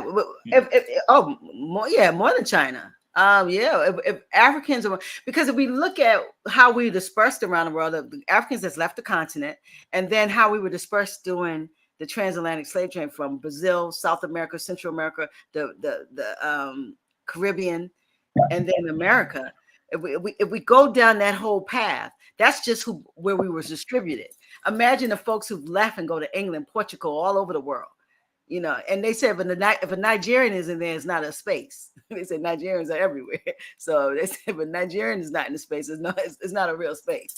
So they said African is represented all over the world. So imagine that, and the rest of the population, from the people who born the whole population. We're the people who born the population. So we got to be more. And you know why? There's no way. Yeah, and you know why? And you know why we are not more, because we are disunited. We want to identify with anything apart from us being African. That's the problem. That's the If problem. we only identify, if we start identifying as Africans only, we will easily be the most populated people in the world. And you know what that means? It means that we are our own market.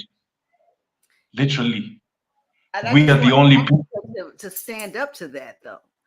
It's hard. The problem that we have is Africa is so cut. It's so much going on in the continent with the different countries.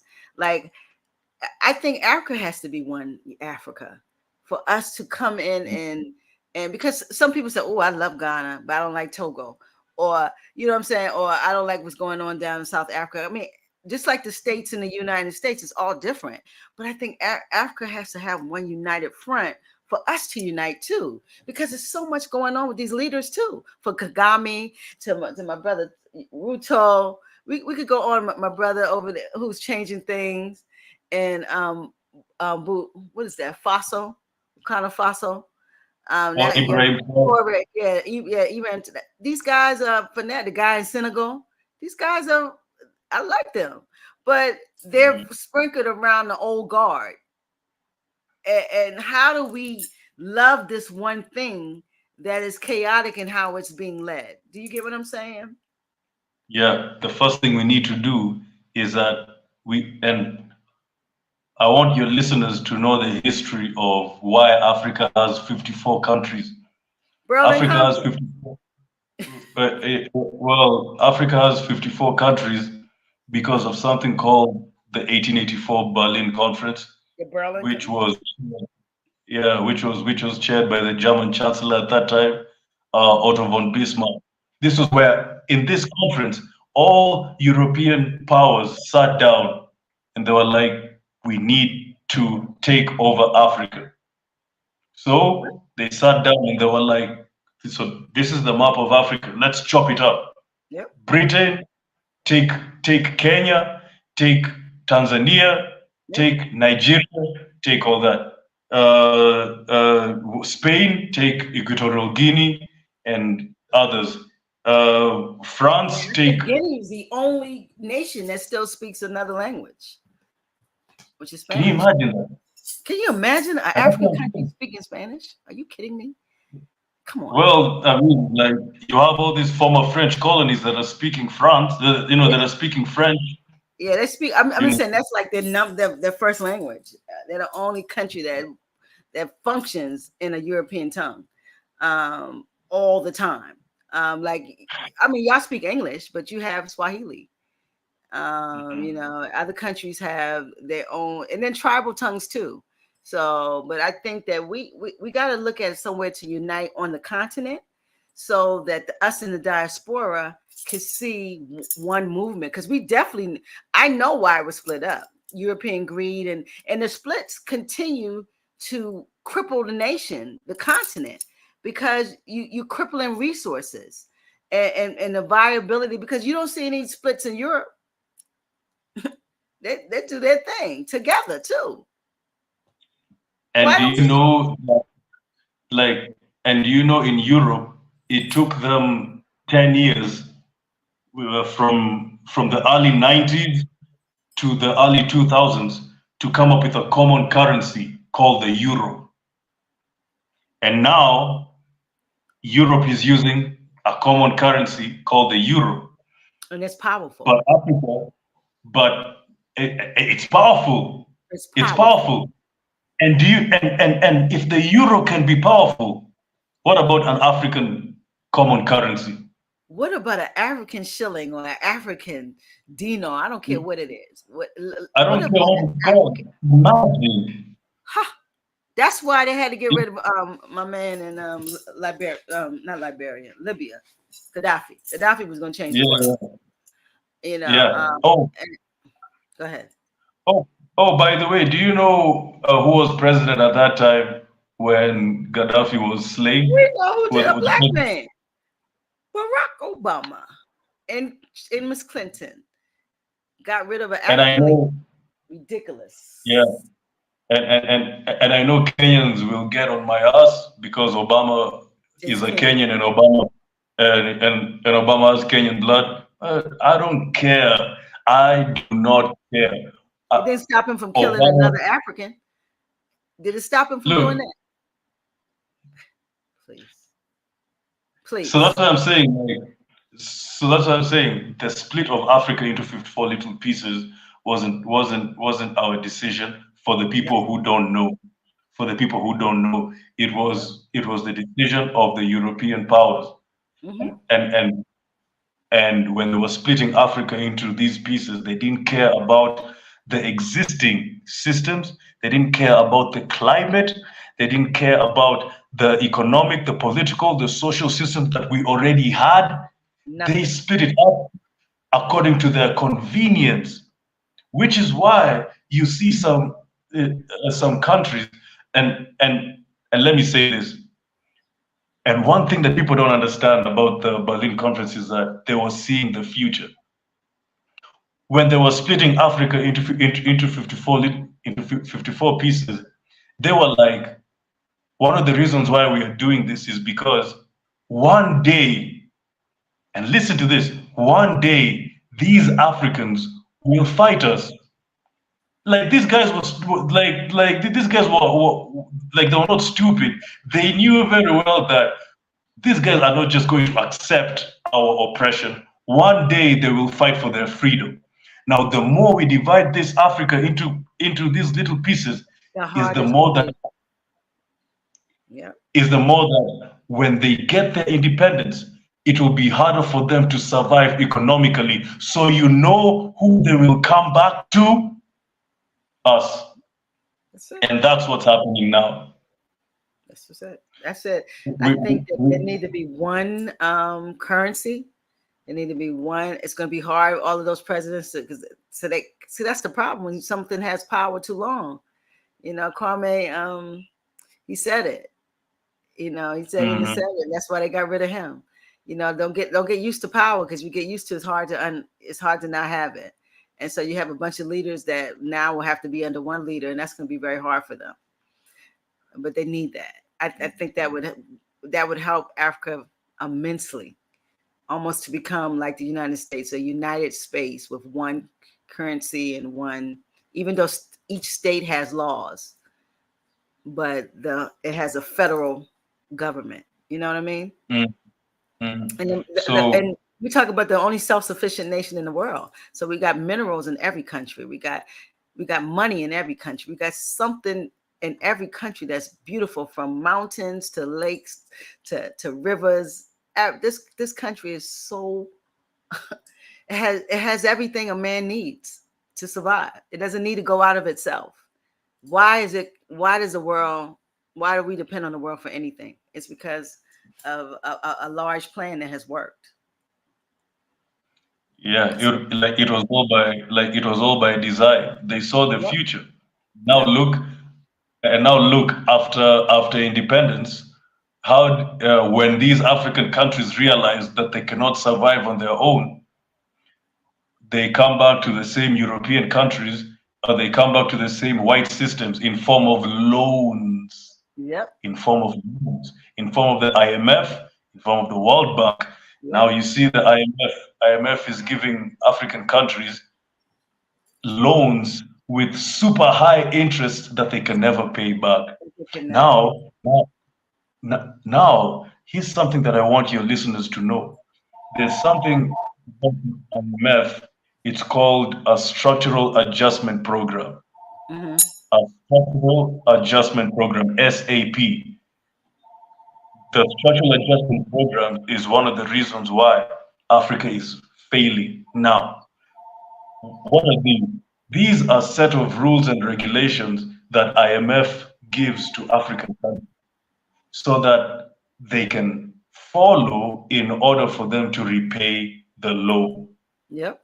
So the IMF tells, for example, if Kenya owes IMF some money, IMF tells them, it tells Kenya that, okay, you owe me this amount of money.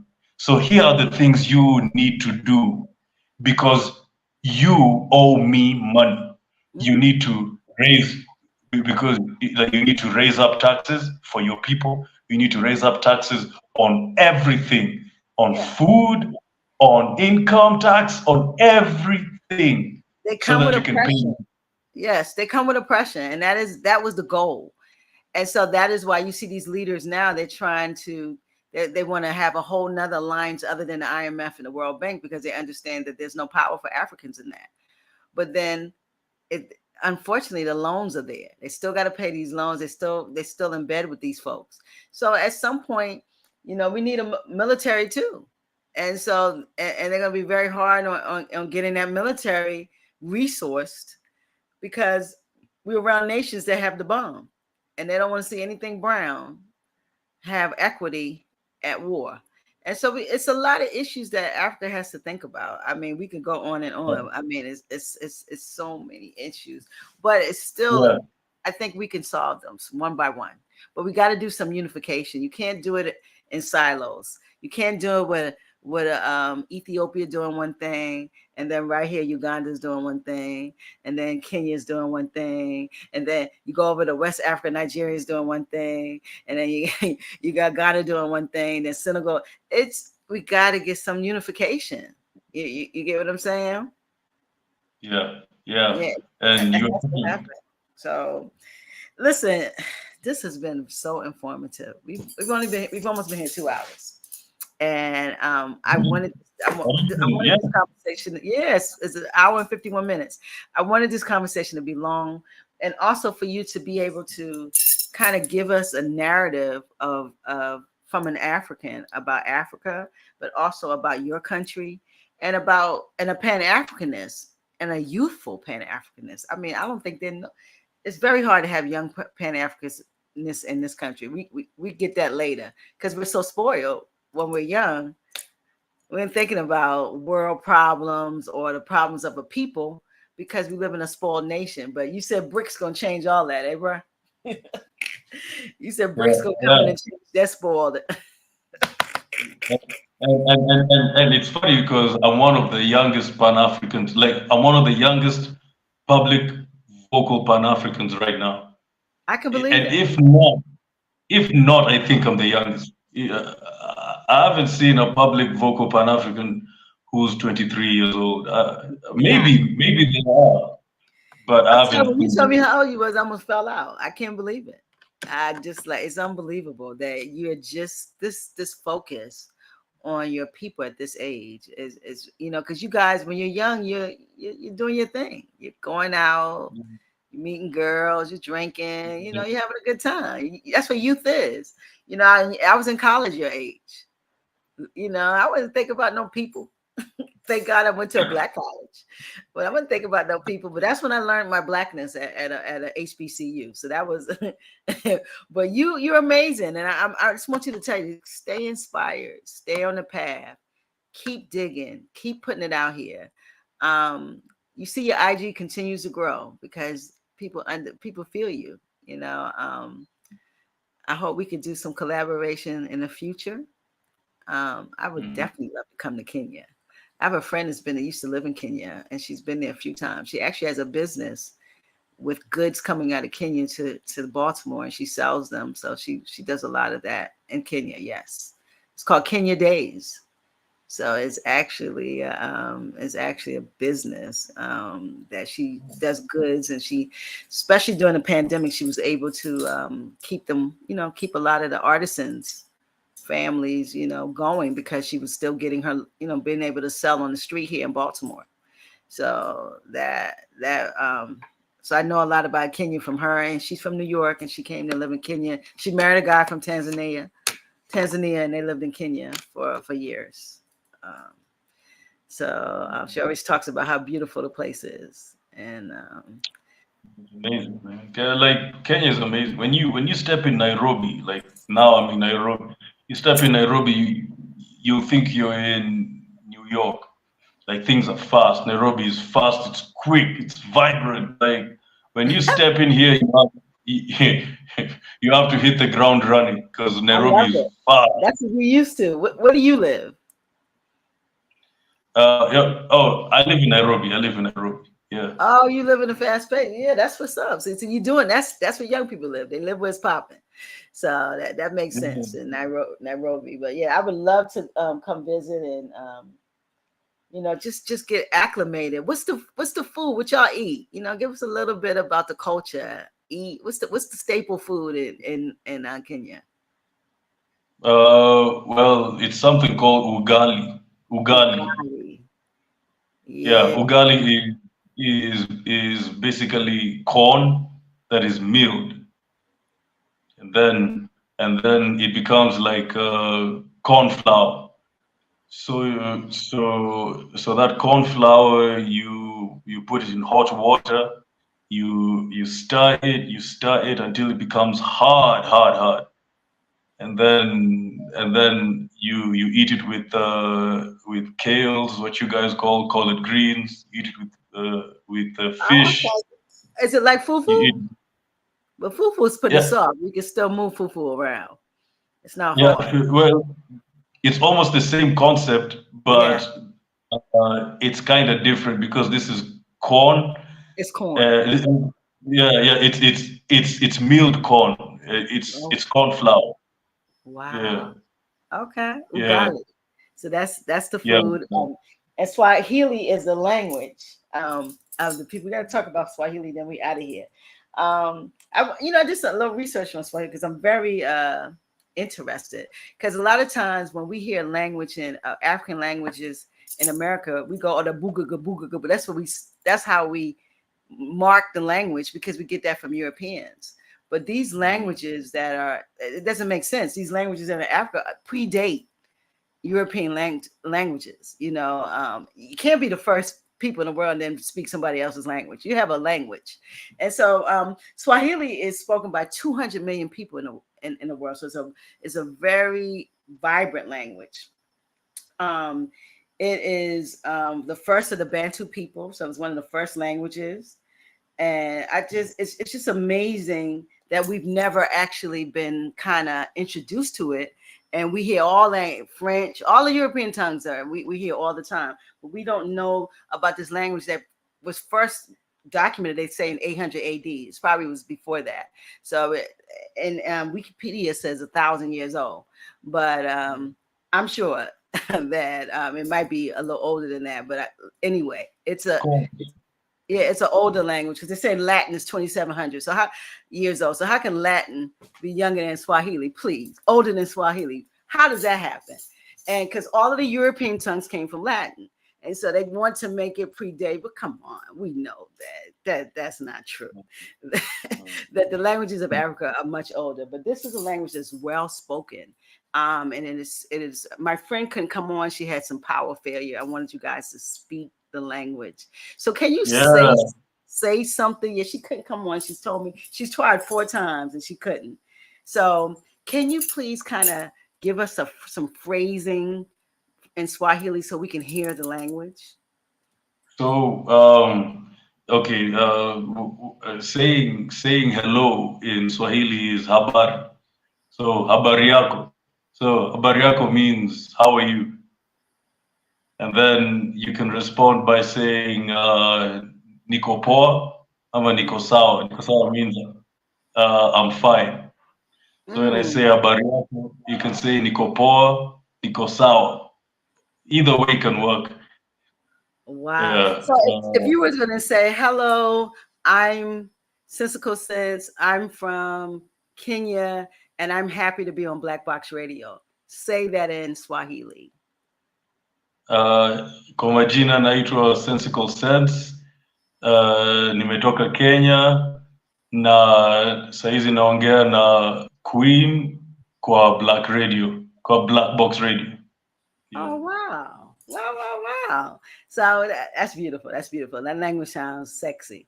My friend, she's actually from Tennessee. So she's from Nashville, Music City, and she has her. It is her.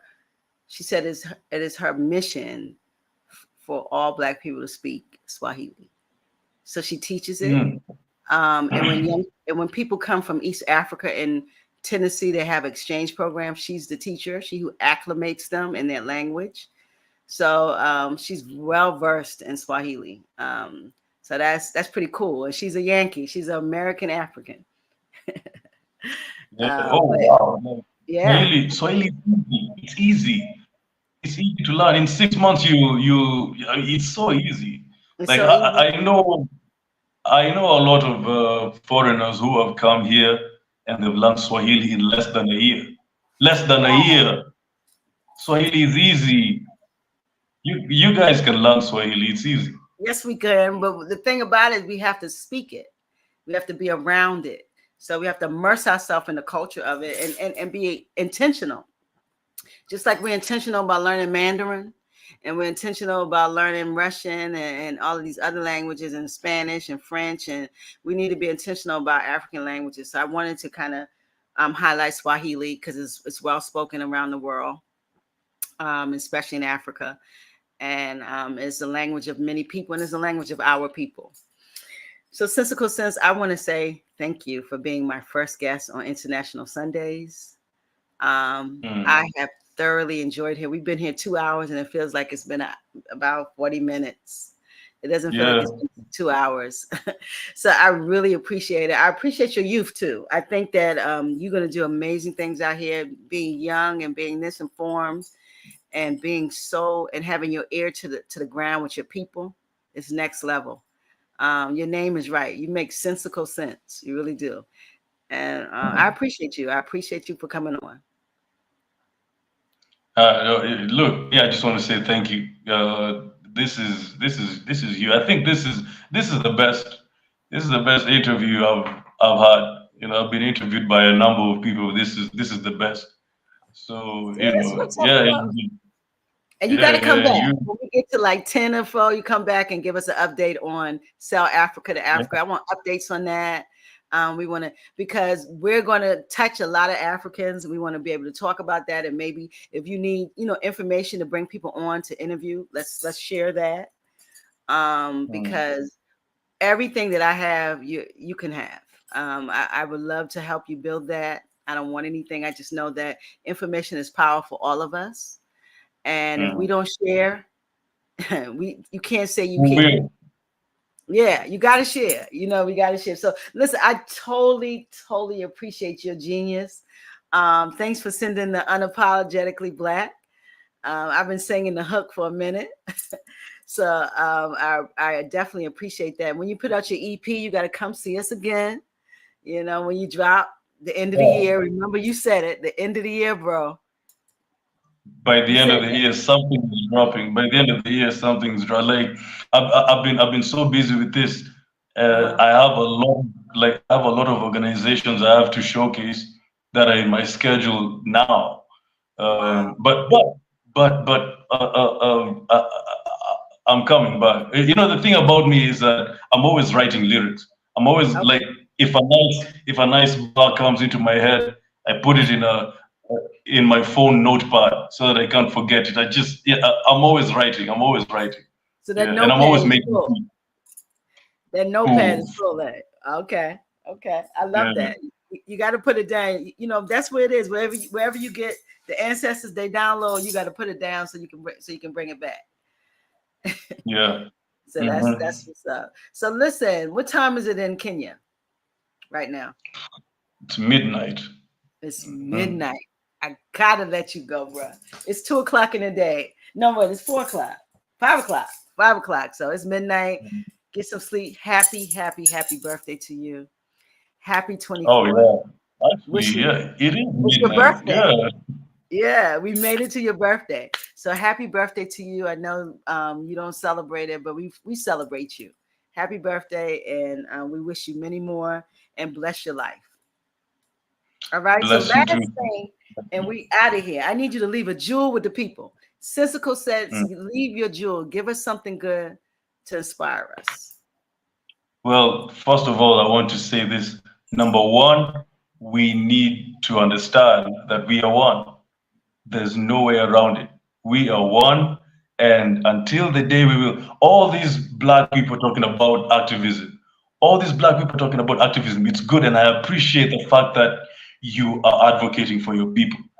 But if you're not putting Pan-Africanism into your activism, you are doing absolutely nothing, because the same enemy that you claim to be fighting against is a global institution. White supremacy is a global institution. So if you want to fight a giant, you can't fight a giant with a. You need to fight a giant with a giant. The only way Pan-Africanism, sorry, the only way white supremacy can fall down is through Pan-Africanism. That's number one. Number two, I would like to say that, and I'll always say this. I think this is what I'll be saying till the day I die. I want black people to be angry. Show me that you care about this community. We are too comatose. We are too comatose with all these distractions that white supremacy is throwing at us. I want us to sit down, focus, study racism, study white supremacy, and that will automatically make you angry. And when you become angry, use that anger into transforming your people. And lastly, I would like to say this, change is inevitable. You see, now we don't care. We are just here. We're having fun. We know racism, and we know we are being oppressed as an African people globally, but we don't really care, because you can own a car, you can own a house, you can, fine, no problem. But one day, and me, I always say this, people think I'm crazy. People always think I'm just a crazy, angry black man who just shouts all over. But I totally believe that slavery part 2, and I believe that colonization part 2 is coming. Slavery part 2 is coming to America, and I believe that colonization part 2 is coming to Africa. I can see it in America. They're trying to erase the critical race theory. They're trying to erase slavery into the history curriculum. That's a start. That's a sign that they're trying to roll this out one more time. And this time is going to be easy, because black people are really just, like, we don't care. We don't have unity. We don't have unity to really know and to really block that from happening. It's going to happen. Colonization is going to happen, part 2. In fact, in Africa, it's happening. With China, with Russia coming in as well, with America also trying to get its hands on Africa, because they missed out during the 1884 Berlin Conference. One day it's going to be full blown, and it's going to be just like back in the day, ruling us with guns, ruling us with weapons. That's it. But we can change it now, with us being conscious about it, with us changing our mindset, and with us uniting. Otherwise, we will be in the plantation, or we will be in the concentration camps, and we'll be wondering what the hell happened. But it will be too little, too late. That's why I'm saying change is inevitable. Even with hip hop that I truly love. When AI takes over, that's when you'll see all these rappers forming a hip hop union, trying to fight AI. But it will be too little, too late, because you had the chance. You had the chance when AI is not as intelligent as it would be. You had the chance. We still have a chance now, by the way. We still have a chance. But when AI takes over hip hop, when human resources cut, and when AI songs are charting from Billboard #1 to #100, that's when you realize that it's too little, too late. But we have a chance now. we have a chance now. We have a chance now. Bro, that was infinite knowledge. That's the Jewel from Sensical Sense. I encourage everyone to please follow him on IG at Real Sensical Sense, and that's at ReAL SensiCalSense. I put it in the chat. Follow this brother. Stay up with what he's doing. He's trying to revolutionize the Black people and our lives in wherever we live in the diaspora. So that's a beautiful thing. We appreciate you, brother. Happy birthday to you. Celebrate, turn up a little bit, eat a meal, do something, bro, for yourself on your birthday, please. Do something on your birthday. We will talk. Bless you. Let's get some deuces. We boxed up and out. Let's get some deuces. We gone. You got some deuces? Yes, we out of here. See you, black boxes. Don't go nowhere, Sensical. I'm going to let you go, though, but don't go nowhere yet. All right, guys. Good night. Good afternoon. I keep